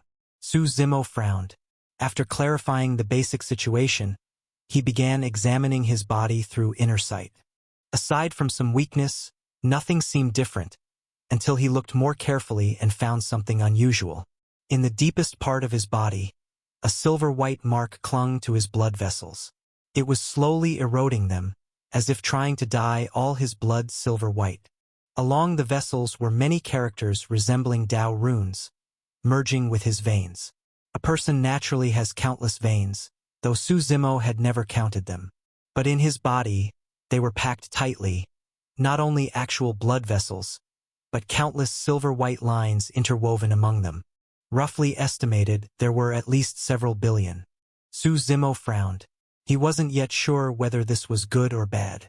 But he remembered that before he blacked out, he had devoured the silver-white line. Something wrong? Sandao asked. No, nothing. Su Zimo shook his head. He glanced back at the abyss of oblivion. Better seal this place. No one should enter recklessly. The ends of the Dragon Sea, even the Leviathan race, who lived here for generations, never dared approach it casually. You made it out this time because of good luck. Otherwise, not even the progenitor would have been confident, Sandao said. Su Zimo nodded and asked, Is the Leviathan race wiped out? Most of them, yes. But we kept a few alive, we still have use for them, Sandao replied. The two crossed the Dragon Sea. Along the way, Su Zimo saw countless fallen Leviathan corpses. At the center of the sea, the enormous Leviathan form of the High Leviathan was pinned in midair. Above him floated 3 blades. Shadow Slayer, filled with killing intent. Heaven Eternal, emanating immortal endurance. And Despair Blade, wreathed in hopeless blade light. The 3 blades together suppressed the entire Dragon Sea, driving away all creatures with their overwhelming sharpness. Let's go. Back to the sect, Sandao said. We'll keep the Dragon Sea sealed for now. Su Zimo nodded. They flew into the sky, but before leaving, Su Zimo didn't forget Jizhan, the man who claimed to be Lin Ruhua's disciple. Naturally, Su Zimo took him along back to the true martial sacred ground. On the journey, Sandao asked on his own, I heard you met people from the myriad immortal nation in the Alchemy God City? We've already become enemies, Su Zimo replied with a smile. They wanted to protect the Luo God clan. You know of the myriad immortal nation? He asked. Of course, though I prefer to call them the myriad immortal dynasty, Sandao said. Are they strong? Su Zimo asked. In the upper realm they aren't top tier, but they're still high-ranking, Sandao said. But we don't need to fear them. Before the 4th heaven-defying crusade begins, our sect will move entirely to the upper heavens. By then, no matter who they are, will be strong enough to crush them. Do you know the three-corpse burial grounds in the upper realm? Su Zimo asked. Why do you bring that place up? Sandao asked. I've been there before, but only explored the outskirts. Back then I hadn't reached Infinite Tao yet. But by my estimation, the three-corpse burial grounds are dangerous enough to bury even Infinite Tao realm cultivators. That dangerous? Su Zimo's expression hardened. Of course, but there are also tremendous opportunities, Sandao said. It all depends on one's fate. Throughout history, countless strong cultivators have perished in the burial grounds, but just as many great fortunes were found there. Su Zimo nodded slightly. Not long after, he and Sandao returned to the true martial sacred ground. You should visit the progenitor. He likely has something to tell you, Sandao said. After arranging for Jijan, Su Zimo headed toward where the true martial progenitor resided. Although the sect occupied the true martial mountain, the progenitor lived at its peak. Ordinary disciples would never disturb him without reason. Su Zimo climbed to the summit. On both sides of the mountain path bloomed all kinds of rare flowers and herbs, each carrying the resonance of the Tao. Spirit energy surged from all directions. Even an ordinary plant could likely transform into a celestial herb here. When he arrived, he saw the progenitor sitting beside a spirit river at the mountaintop, fishing for the black and white yin-yang fish. A gentle breeze blew across the peak. You're finally here, the progenitor said with a smile. Senior Sandao said you were looking for me, Su Zimo said. Don't rush. Sit and watch me fish for a while, the progenitor replied. Though puzzled, Su Zimo understood that the progenitor surely had his reasons, so he sat quietly at the side. The progenitor remained calm as he fished. Even when a fish tugged at the line, he didn't rush to reel it in. After a long while, he finally caught one and tossed it toward Su Zimo. In midair, the fish turned into a black and white current and plunged directly into Su Zimo's forehead. In an instant, an unprecedented serenity washed over Su Zimo. It felt as if he had merged with the Tao, able to sense even the heartbeat of heaven and earth. Don't speak. Just meditate and comprehend the Tao. The progenitor's voice sounded by his ear. Su Zimo quickly steadied his mind. Ever since returning from the abyss of oblivion, he had felt restless, mainly because of the sudden appearance of the silver-white lines in his body. Su Zimo could no longer control the silver-white lines inside his body. To him, this was unacceptable. Who knew whether that thing was some ominous entity? With such an unstable factor living in one's body, how could anyone feel at ease? At this moment, as the black and white gases formed from the yin-yang fish surged into his mind, Su Zimo could sense the Tao more clearly than ever. More importantly, he could feel the presence of the silver-white lines within him. They were breathing. In other words, those silver-white lines were living things. You've accumulated enough to ascend to infinite Tao. To condense a Tao fruit and step into the Tao fruit stage, all you lack is an opportunity. The voice of the true martial progenitor echoed atop the mountain, vast and imposing. Above them, the gentle breeze condensed, gathering as if it were shifting into a storm. I will give you this opportunity, the ancestor continued. I'll help you achieve the infinite Tao realm, but everything after that, your soul path, your mastery of edicts, will depend on you. As he spoke, the true martial Tao fruit above his head floated forward. A Tao fruit did not look like an actual fruit, but rather the embryonic form of one's own Tao, a shape that could be anything. The true martial Tao fruit's edicts flowed like threads around Su Zimo's crown. Everyone is a dragon. Everyone is true martial. The ancestor extended his hand, touching lightly with his fingertip. A torrent of power surged into the space between Su Zimo's brows. The Tao fruit concerns your own primordial edicts. I'll open the gate of myriad mysteries for you. Go find the Tao fruit that belongs to you. When the words fell, Su Zimo felt everything before his eyes and ears vanish. He stood in a world of silence. Wherever his gaze fell, it seemed to reach all the way up to the four heavens of the upper heavens and down to the masses at the bottom of the mortal worlds. His thoughts carried divinity. Within his true fate world, the azure planet, the God world, began to turn endlessly. What path should my Tao fruit take? He asked himself. Even he felt a moment of confusion.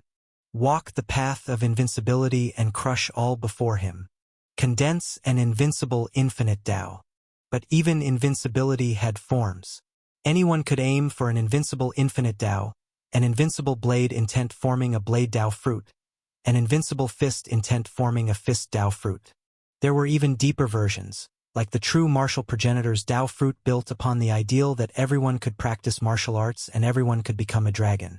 One could base a Tao fruit on mountains and rivers or even the 9 heavens. All things in existence could become a Tao fruit. Because there were too many possible paths, Su Zimo felt lost. He recalled everything he'd experienced along the way. Some called him a demon sovereign. His emergence meant the world's doom.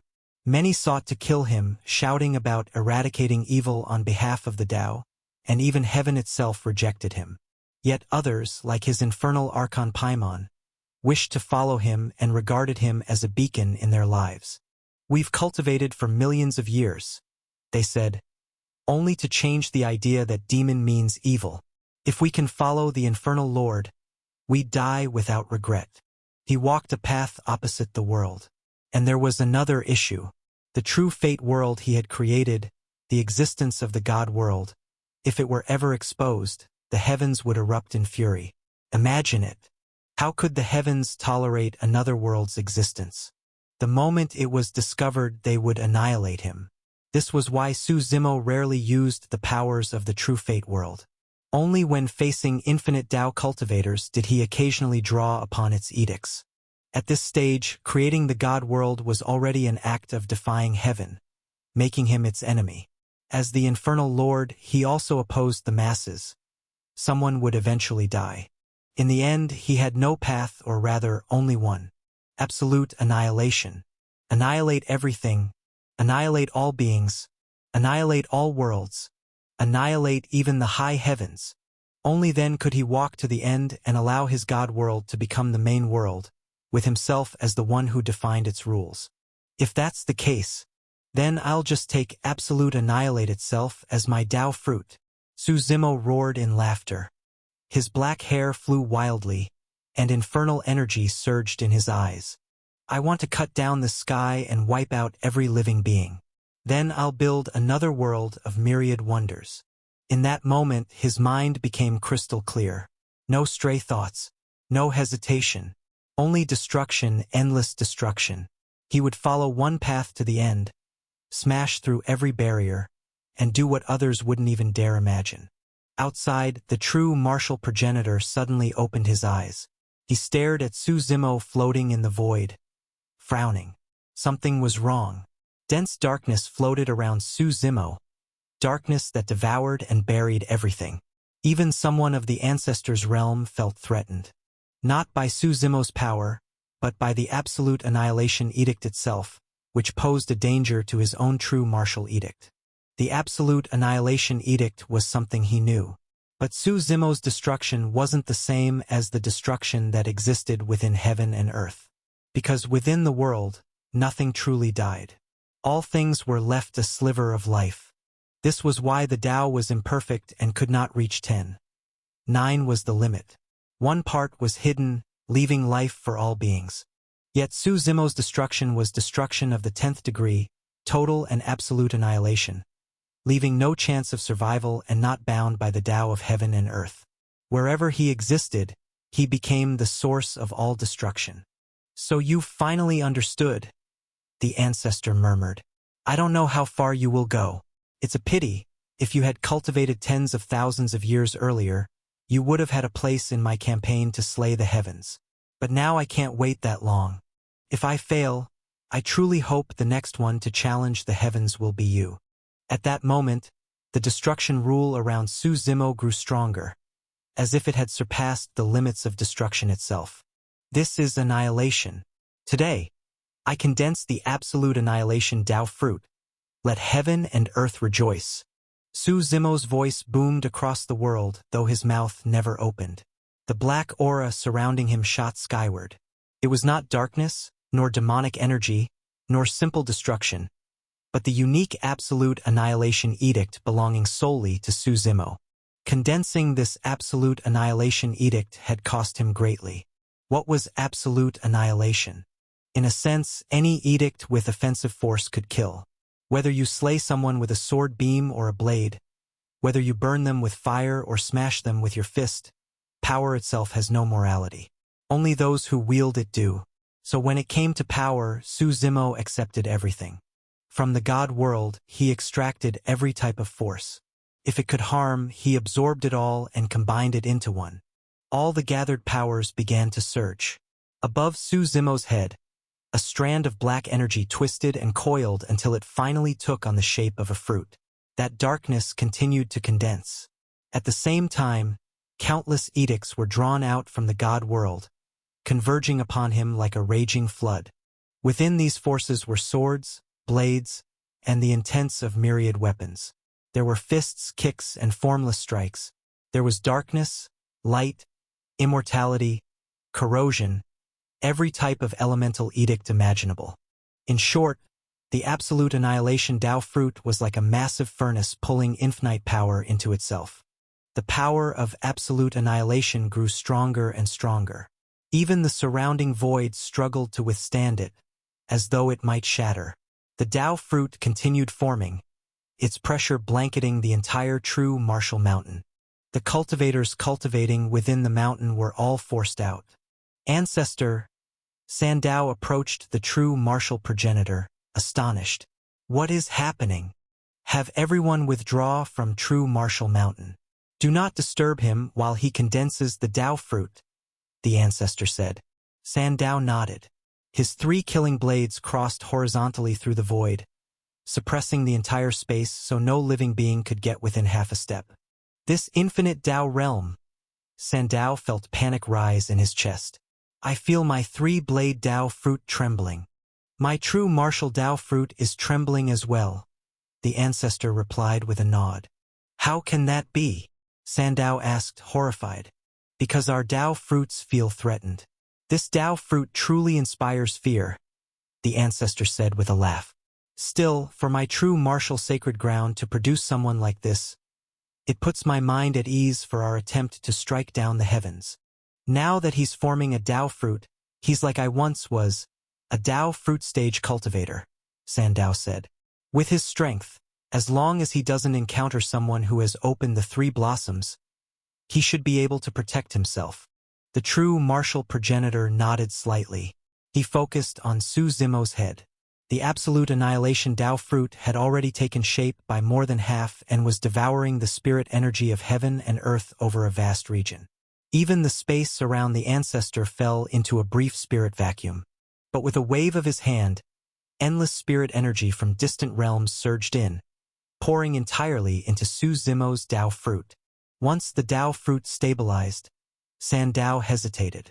Speak your mind, the ancestor said. Do you truly intend to move the entire true martial sacred ground to the upper heavens? Sandao finally asked. The sect was far too insignificant for the upper heavens, or even for the current absolute god heaven. After 1,000,000 years of decline, how could it be rebuilt overnight? Their apparent prosperity was merely a facade.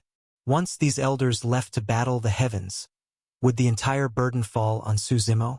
But Su Zimo had his own path to walk. He could watch over the sect for a time, but he would never be bound to it. Everyone knew this. He would leave eventually. And when that happened, without his protection, the sect would be completely vulnerable in the upper heavens. Sandao, do you think I haven't considered this? The true martial progenitor said. I will give the sect time.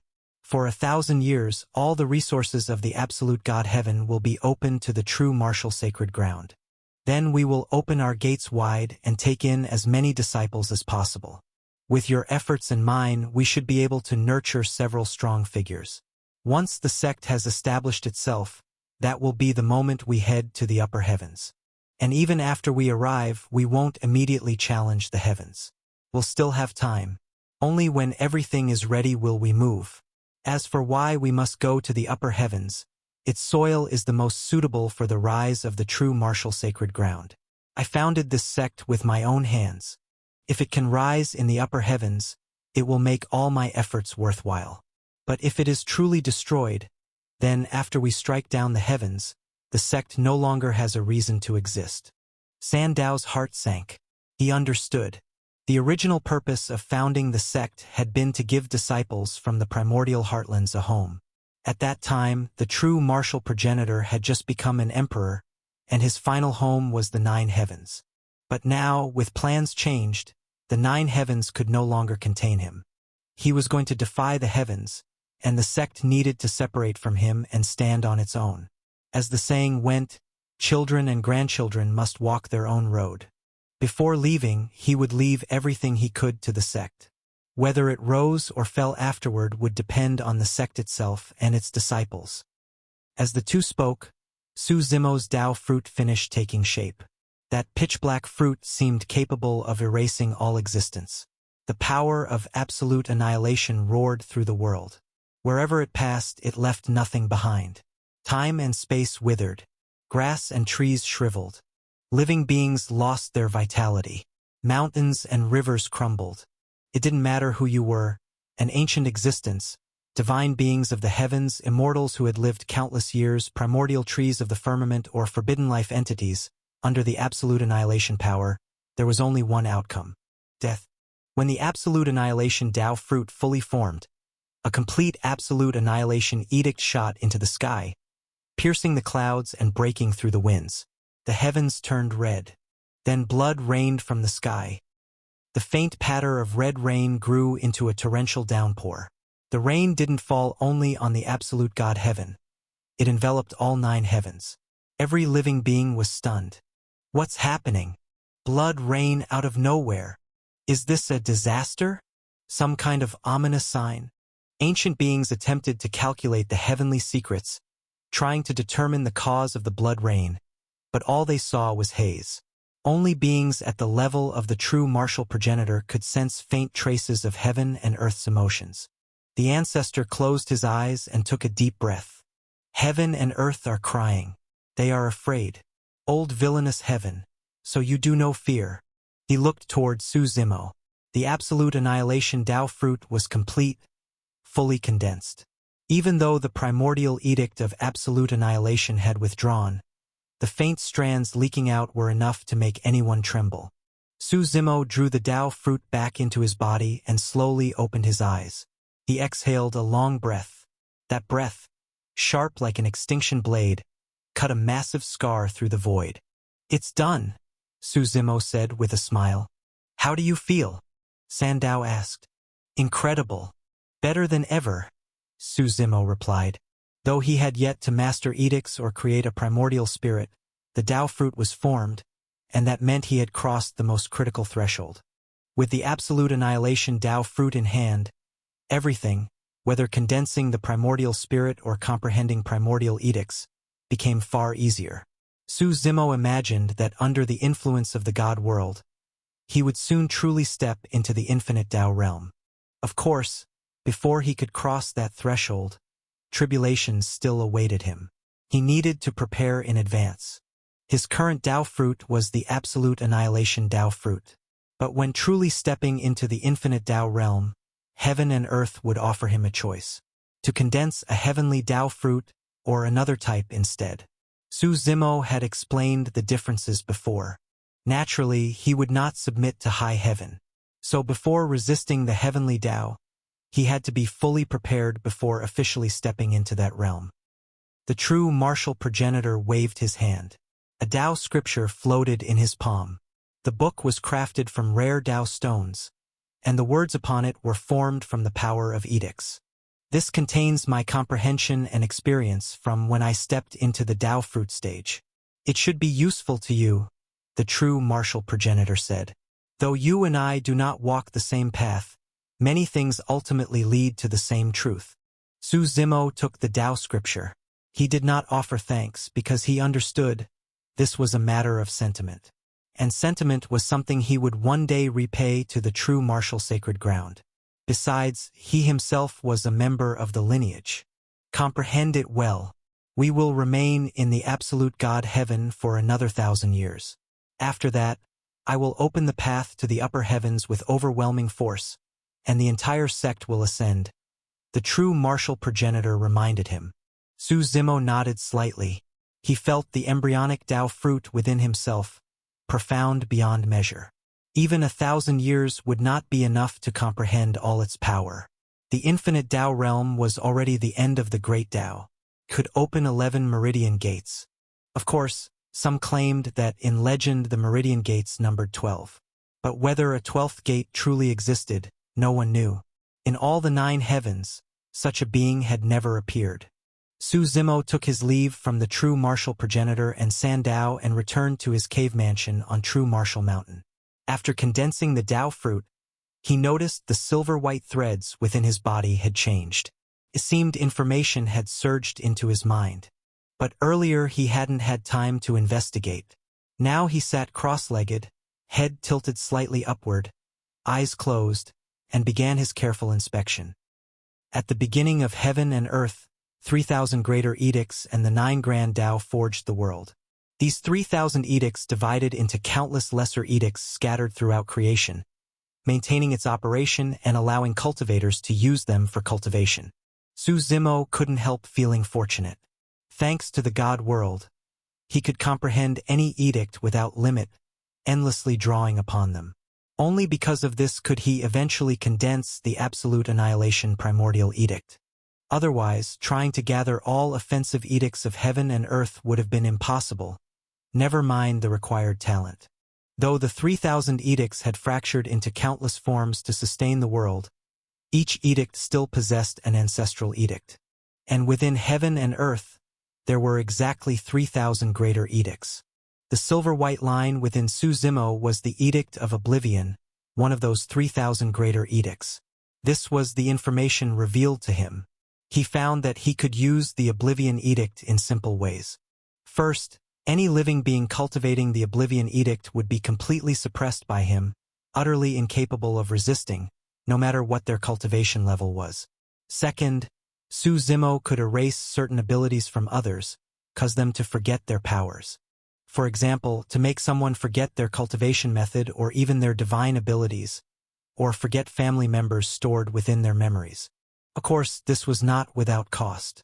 Every time he used it, he would suffer backlash from the Great Tao. As for how severe the consequences might be, Su Zimo did not know. He had never tested it. Moreover, he understood that he was currently too weak. To truly control this Oblivion Edict without suffering backlash, he would need to ascend to the Three Blossom stage at the very least. Looking inward, seeing the quiet and still Oblivion Edict within him, Su Zimo felt puzzled. By all logic, as a greater edict of heaven and earth, not even he, but even someone like the true martial progenitor, could not seize such a thing.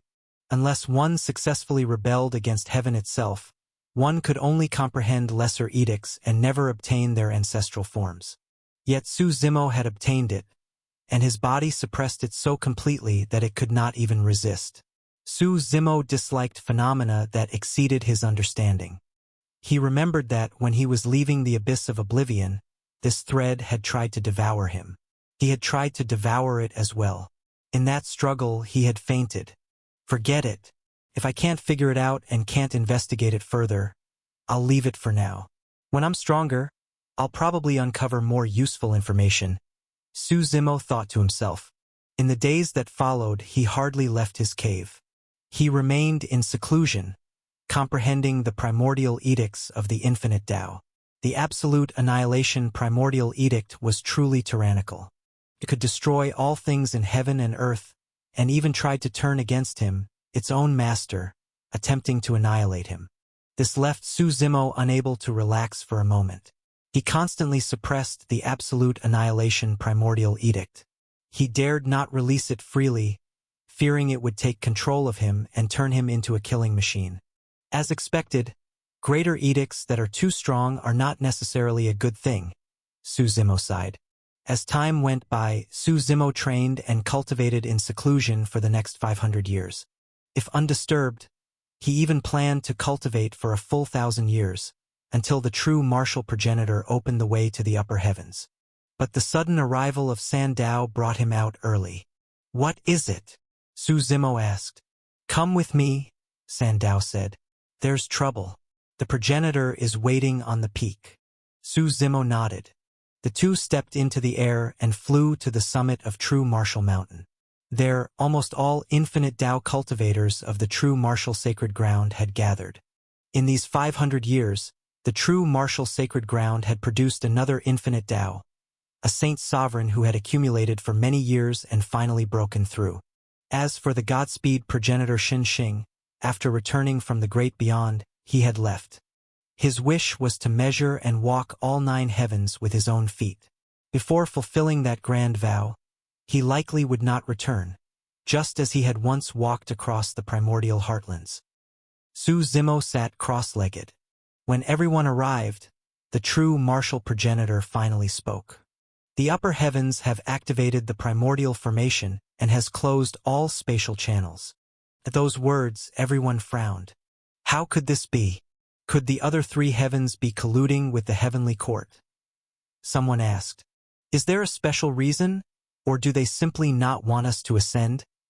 Another speculated.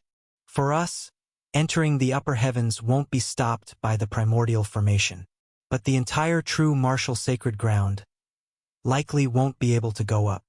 Everyone was discussing intensely, though Su Zimo did not fully understand. After all, he didn't even know what the primordial formation was. Sandao turned toward him and quietly explained, the primordial formation is a grand formation of heaven and earth. It has no boundaries. In a sense, it can extend infinitely. Yesterday, there were heavenly omens. The progenitor read the heavenly patterns and learned that the sky of the upper heavens has been sealed by the primordial formation. If we want to break through to the upper heavens, it will be extremely difficult. Just as Sandao was explaining, an elder beside them said, Then, what if we simply don't bring the sect up with us? Nonsense. The true martial progenitor snorted. Even if we must shatter the sky today, the true martial sacred ground will ascend together, and no one will stop it. The elder fell silent immediately. Since the progenitor had spoken decisively, the matter was beyond dispute. For now, let's set everything else aside and focus on this primordial formation, Sandao said. The problem before us is simple. How do we break it? The primordial formation is one with heaven and earth. And with the interference of the heavenly court in the upper heavens, brute force alone is not enough, another elder said. True, they had the true martial progenitor on their side. But the upper heavens had the holy progenitor and immortal lord as well. It was clear that even before reaching the upper heavens, the true martial sacred ground had already encountered overwhelming resistance and hostility. The primordial formation is not invincible, the true martial progenitor said calmly. As long as we gather the 3 items that act as the formation's weakest points, we can break it. At those words, everyone's eyes lit up. Someone asked, What are those 3 items? The primordial formation is famed for its solidity. The key lies in its balance of power. If we break that balance, the formation will collapse on its own, the true martial progenitor explained. Among its powers, 3 forces are the most dominant: desolation, heavenly thunder, and earth darkness. These 3 forces correspond to 3 objects: the desolate tree, the heavenly thunder token, and the earth dark flower. Why have I never heard of these before? Someone asked with a frown. They were infinite Tao realm cultivators, among the strongest in existence. Even if they hadn't seen certain things, they should at least have heard of them. Yet these 3 items were completely foreign. They are treasures born of heaven and earth. Of course you have never heard of them, the true martial progenitor said. Even I learned of them only through divination. His words shocked the crowd. Everyone knew that at the stage of splitting the 3 selves, one could already calculate heavenly patterns and observe celestial secrets. Where are these 3 items located? Sandao asked. The desolate tree grows in the great beyond. The heavenly thunder token lies lost in the heaven sacrifice ridge. And the earth dark flower grows in fallen phoenix slope, the true martial progenitor said. Heaven sacrifice ridge, I know that place. It's in the northern region of the absolute God heaven. I'll retrieve the heavenly thunder token. An infinite Tao cultivator volunteered immediately. Sandao followed quickly, saying, "Then I'll retrieve the earth dark flower." That left only the great beyond. Before others could speak, Su Zimo stepped forward. "I've been curious about the great beyond. Let me retrieve the desolate tree. You haven't fully stepped into the infinite Tao realm. Can you manage it?" Someone questioned. There was no malice, only concern that Su Zimo might slow them down. The one who spoke was the Radiant Progenitor, an old-generation infinite Tao powerhouse of the true martial sacred ground. Su Zimo smiled lightly. "If you doubt me, fellow Taoist, why don't we spar?" "I had the same thought," the Radiant Progenitor replied. Both looked toward the true martial progenitor, the one whose decision would be final. "Very well," the progenitor said with a nod. The moment he spoke, the two figures rose into the sky. The crowd watched as brilliant light gathered around the Radiant Progenitor. The power of the Edict of Light radiated in all directions, illuminating heaven and earth. It was so blinding that people couldn't open their eyes, let alone stare directly at him. "I will use only 3 moves. If you can withstand them, I'll acknowledge you," the Radiant Progenitor said. "I don't want others saying I bullied a junior who hasn't even fully stepped into the infinite Tao realm. It's fine. I call you Taoist because we stand as equals. Use your full strength," Su Zimo said calmly. "After 500 years of training and seclusion, I too want to test myself." Light decay. The Radiant Progenitor's majestic voice echoed through the sky. Booming rumbles shook the heavens. Countless pillars of light fell from the sky like descending meteorites. These pillars formed a prison-like domain. Anything trapped inside would find their edicts completely suppressed. This was the Edict of Light. Su Zimo narrowed his eyes and clenched his right fist. "Break!" he barked. His punch erupted like a storm, carrying annihilating power. The world dimmed as if heaven and earth would collapse in a single blow.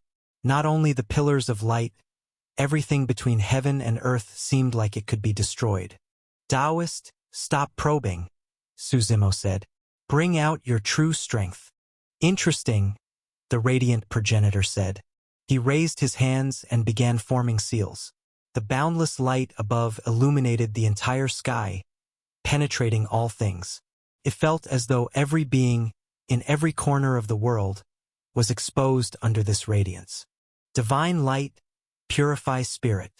With his solemn voice, the boundless light gained consciousness, transforming into an immense, surging river of light.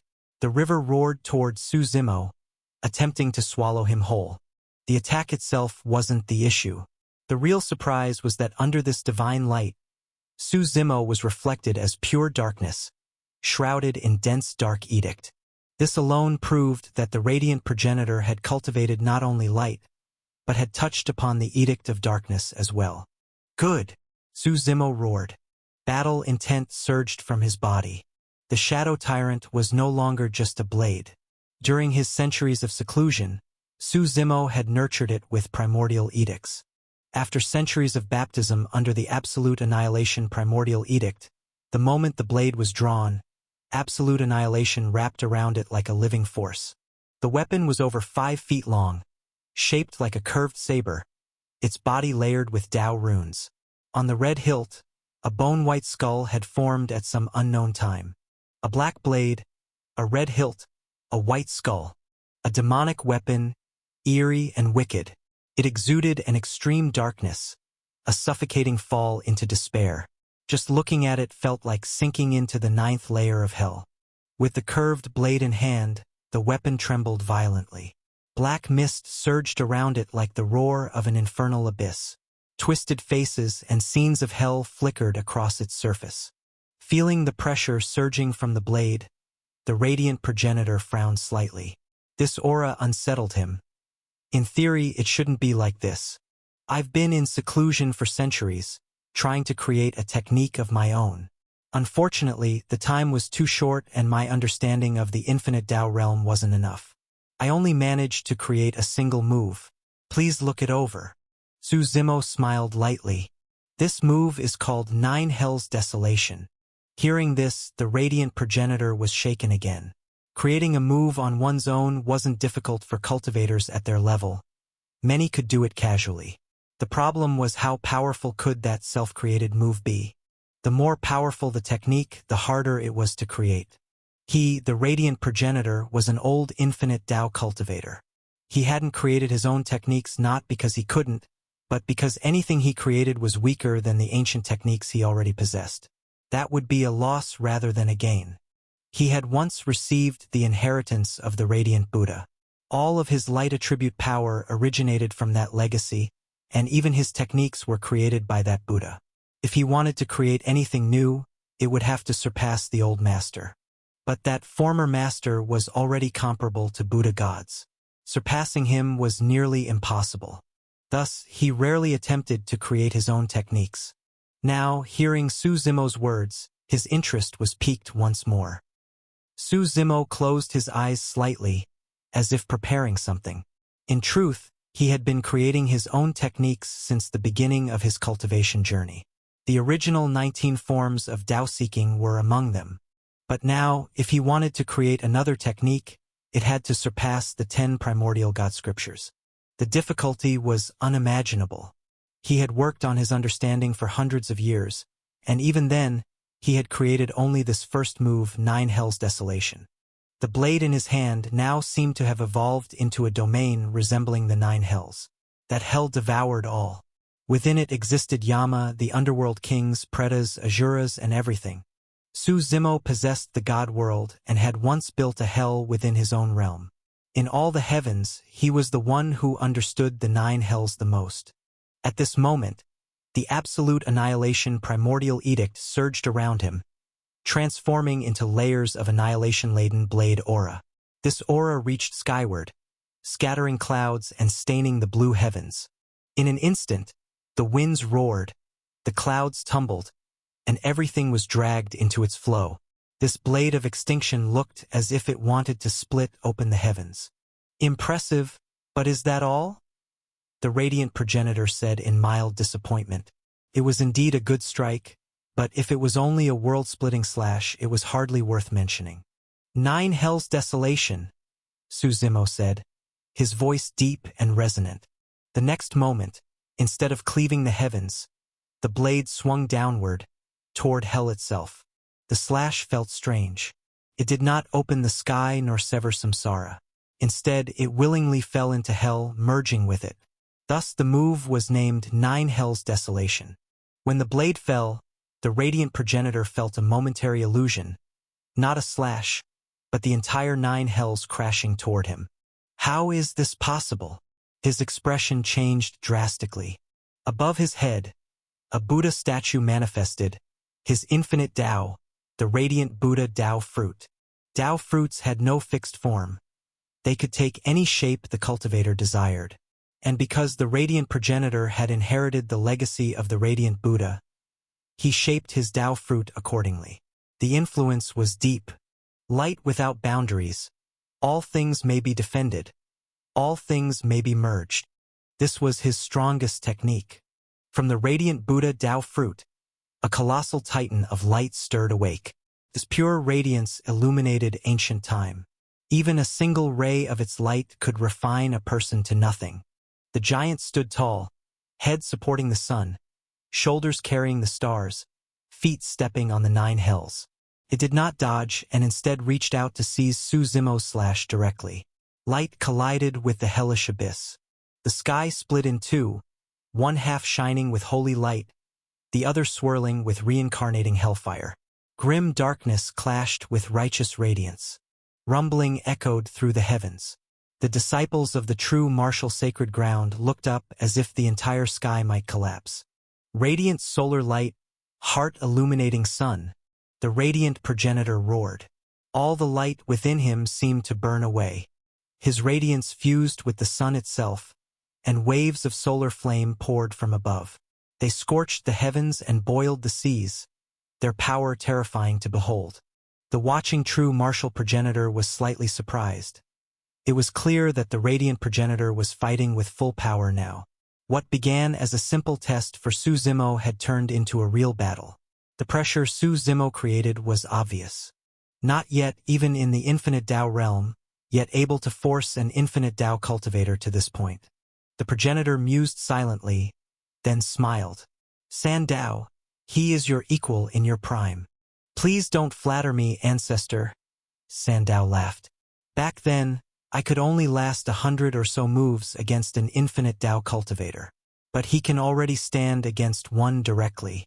Once he truly steps into the infinite Tao realm, he may well be unmatched among peers.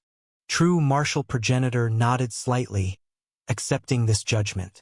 He raised his hand, forming a barrier that sealed the sky, preventing the shockwaves from harming the others. After linking with the sun, the radiant progenitor's power surged to the point where it could erase everything. Su Zimo snorted, his voice thundering through the sky like rolling storm clouds. Against my 9 hells desolation, if there were a Buddha in this world, he would fall. If there were a god, he too would fall. Even the sun shall be dragged into hell today. As he spoke, the manifestation of the 9 hells grew more real. The power swelled, faintly affecting reality itself, as if the hell's cape was materializing. But of course, this hell truly existed, derived from the god world's hell realm he once forged. Within the hell, Kitagarbha sat reciting sutras, saving all souls. Yama sat upon his throne, judging the lives of all beings. Shores of blooming nether lotus covered the land. The river of Azuras drowned all before it. Oxhead and Horseface moved in patrol alongside legions of ghost soldiers. It was a world separate from the mortal realm's warmth and vitality, its own complete existence, roaring and rising, threatening to swallow even the sun. This shocked the radiant progenitor. This was far beyond his expectation.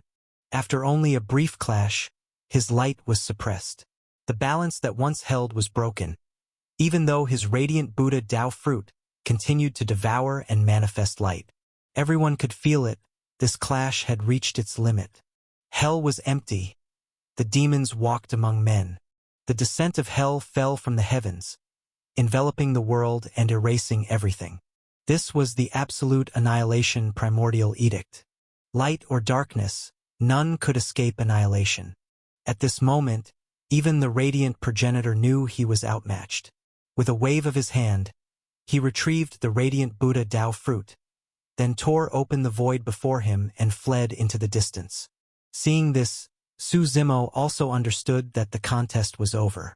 His absolute annihilation Tao fruit, though unmanifested, had already dispersed the technique 9 hells desolation. This was a helpless choice. In terms of pure power, he could stand against a true infinite Tao cultivator head-on. But if the opponent chose to escape, he was powerless to stop them. Just like the radiant progenitor, if the man fled with all his heart, the descent of 9 hells desolation might destroy the entire true martial sacred ground and still fail to injure him. Unless he faced a headstrong infinite Tao cultivator willing to fight him to the death, Su Zimo had no guarantee of victory. With the radiant progenitor gone, he naturally withdrew his technique. When the vision of hell faded, true martial mountain returned to its tranquil state, as if nothing had happened. But everyone's hearts were shaken. They hadn't expected Su Zimo to reach such a level. A round of applause echoed from the void. The radiant progenitor returned with a smile. I concede wholeheartedly. Why say that, fellow Taoist? You aren't truly defeated, Su Zimo replied with a shake of his head. At most, the two had fought to a draw. No, even if I can escape, I still don't dare face you directly, the radiant progenitor said. I was short-sighted and underestimated you. You have not yet stepped into infinite Tao, yet you surpass those who have. Remarkable. Since that is the case, the desolate tree of the great beyond will be entrusted to you. The voice of the true martial progenitor sounded from nearby. No one objected. All right, everyone come here. I'll explain the mysteries of the 3 locations involved in this journey, the true martial progenitor said. He had not fully understood those 3 places before, but after personally investigating them, there were few secrets left in the world that could escape someone like him. While Su Zimo and the radiant progenitor had been fighting, The true martial progenitor had already wandered through the river of time, examining all three sites. Among the infinite Tao cultivators present, he was the strongest, having opened the three blossoms, split the three selves, and severed the present self. The others had not even fully opened the three blossoms, let alone split their past, present, and future selves. Hearing his words, everyone sat solemnly on the peak of true martial mountain. Let's begin with the fallen phoenix slope where the earth-dark flower grows. It lies within the Arctic realm. From the true martial sacred ground, head north until you reach the end, the Arctic. The earth-dark flower grows deep beneath the Arctic layers. The true martial progenitor waved his hand, and a scene appeared before them. It was a world entirely frozen, heaven and earth sealed by ice, goose-feather snow swirling across the sky. Everything was a sheet of white. Creatures living here were all great beasts, rare or even thought extinct.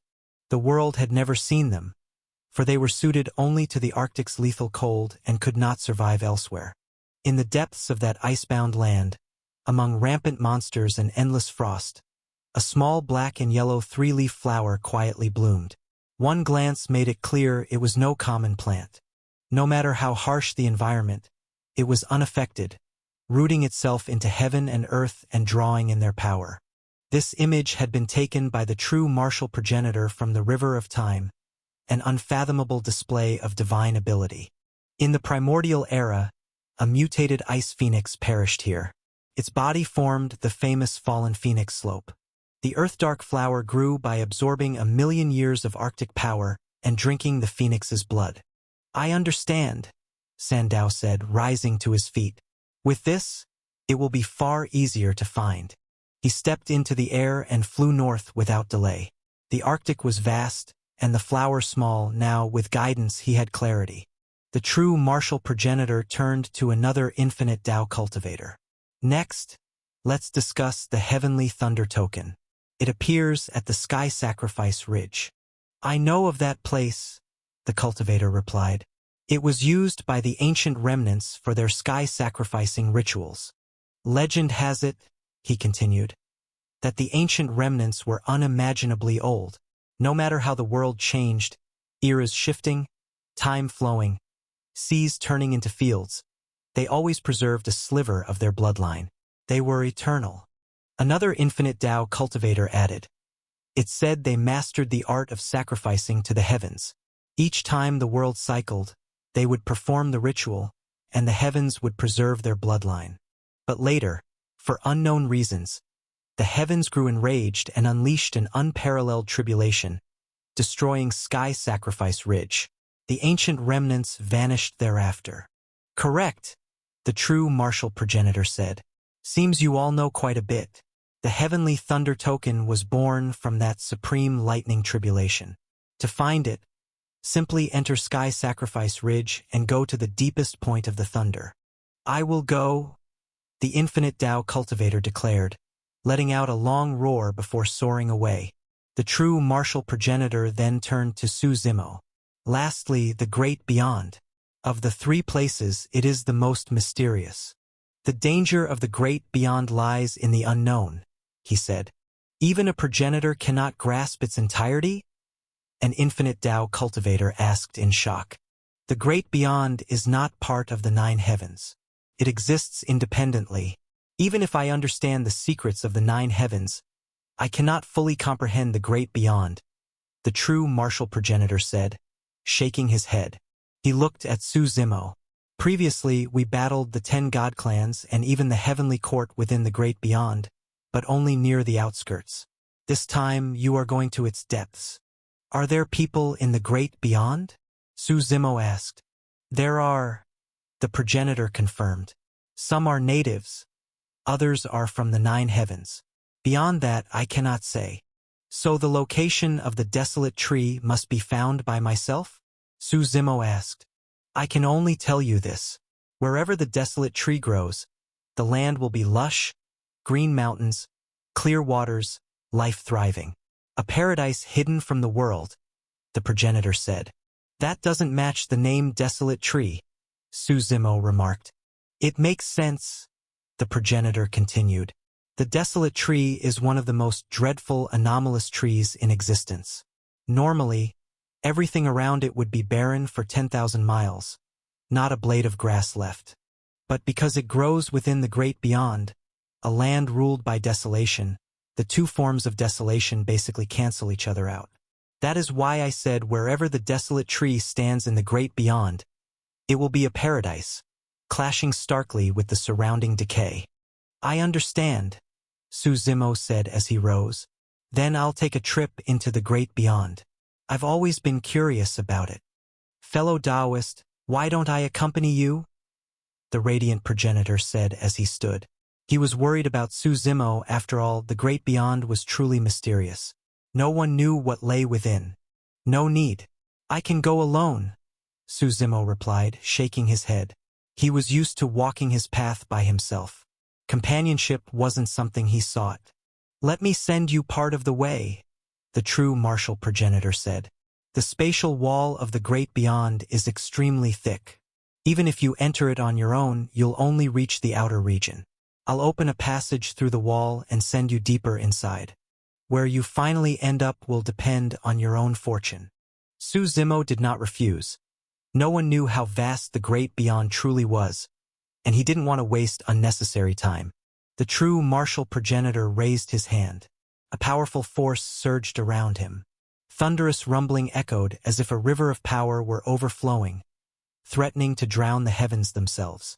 It struck the spatial wall leading to the great beyond and shattered it.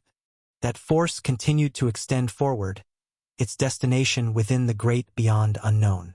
It's time, the true martial progenitor said. I hope you find the desolate tree. Suzimo nodded firmly. He stepped forward, tore through space, and entered the great beyond.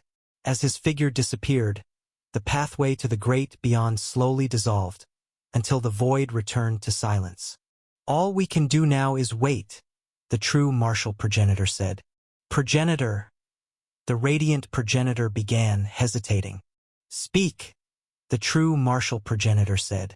If Suzimo's strength advances further before we launch the heaven-defying crusade, he'd be fully qualified to join us, the radiant progenitor suggested. Why bring him? The true martial progenitor asked. Another person means more strength, the radiant progenitor said with a smile. So you have no confidence in our assault on the heavens, the true martial progenitor said. Then he nodded slightly. Understandable. Throughout history, how many who tried to defy the heavens ever returned? None. Countless prodigies, endless ancient powerhouses. But who dares claim absolute certainty? He continued, even so, I will not bring him, and he may not follow us anyway. Why not? The radiant progenitor asked. Does he not wish to defy the heavens? He does. His desire burns even hotter than mine, the progenitor said with a faint smile. But the time has not yet come. We still have a few hundred years, the radiant progenitor reminded him.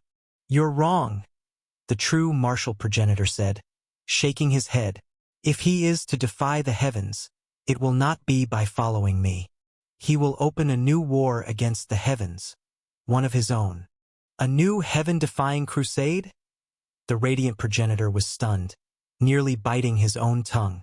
He understood what that meant. To initiate a war against the heavens required reaching the progenitor's level, perhaps even surpassing it.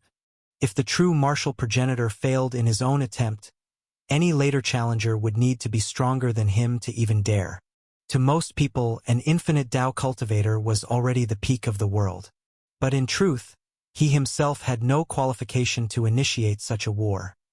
He could only follow behind the progenitor. For Suzimo to start his own heaven-defying crusade, his future achievements would have to exceed those of the true martial progenitor. But that seemed impossibly difficult. The progenitor could contend with the holy progenitor. Across countless eras, how many holy progenitors had ever appeared? Can he really do it? The radiant progenitor asked, doubtful. Suzimo seemed strong now, but only after stepping into infinite Tao did one realize how endless this realm truly was. Spending an entire lifetime just to open the three blossoms was already extraordinary. Splitting the three selves, severing the present self, and the realms beyond were all distant dreams. He can, the true martial progenitor said with certainty. His future will surpass mine. Why are you so sure? The radiant progenitor asked. There are some people in this world whose fate is decided from the moment they're born, the progenitor said. They bear the sky on their shoulders, tread on the 9 hells, carry sun and moon in their hearts, and possess fortune that shakes the heavens. When they hide themselves, none under heaven can match them. If they contend against the heavens and do not fall, their achievements will be immeasurable. And you believe Su Zimo is such a person? The radiant progenitor asked. If he does not oppose the heavens, fate itself would gladly crown him first beneath the sky. Holy progenitors, immortal lords, none could compare, the progenitor said plainly. But his personality determines his path. Either he dies beneath heaven, or he slays heaven and ushers in a new era. Hearing this, the radiant progenitor trembled. He finally understood why the progenitor held Su Zimo in such high regard. In that case, why not wait for him to grow stronger and defy the heavens together? He asked. Our chances of victory would be far greater. That may be true, the progenitor murmured. Then his gaze sharpened, and endless true martial principles erupted around him. Standing atop the mountain, he looked levelly at heaven and earth and said calmly, Perhaps the odds would be better, but I, Jin Wu, have never been inferior to anyone. I rose in the desolate era. I opened the imperial era and shone like the sun of the primordial center. Even after coming to the 9 heavens, I cultivated for millions of years and still stand at its peak, facing the heavenly court without yielding an inch. If I, Jin Wu, am to defy the heavens, why should I depend on anyone? His voice roared like a dragon soaring across the 9 skies. Rivers churned as if heaven and earth were echoing him. His words were unbreakable, his conviction immovable. He was Jin Wu. If he wished to defy the heavens, then he would defy the heavens. Why wait for another? Holy progenitors, immortal lords, had he not already stood against them? Su Zimo's path of defying the heavens would be his own sky to break. Jin Wu would follow his own Tao, challenge his own heavens, and create a new era. Life or death mattered little. What mattered was walking the path in his heart without ever wavering or fearing. Radiant, are you afraid of death? The true martial progenitor suddenly asked. Progenitor, why say that? The radiant progenitor replied quickly. If I feared death, how would I dare defy the heavens? When I formed my Tao fruit, I could have submitted to the heavenly Tao fruit, yet I chose to forge the radiant Buddha Tao fruit. To hear the Tao at dawn and die at dusk. So be it. You all will defy the heavens with me. If we fail, we were born of this world and will die in this world, in accordance with the law of life and death. If we succeed, we create a new world. And from this day forth, for 10 million years, this era shall be called true martial. The true martial progenitor laughed atop the mountain. Let the world chant my name. Slaying saints will be as easy as slaughtering dogs. The end of the martial Tao. That is who I am.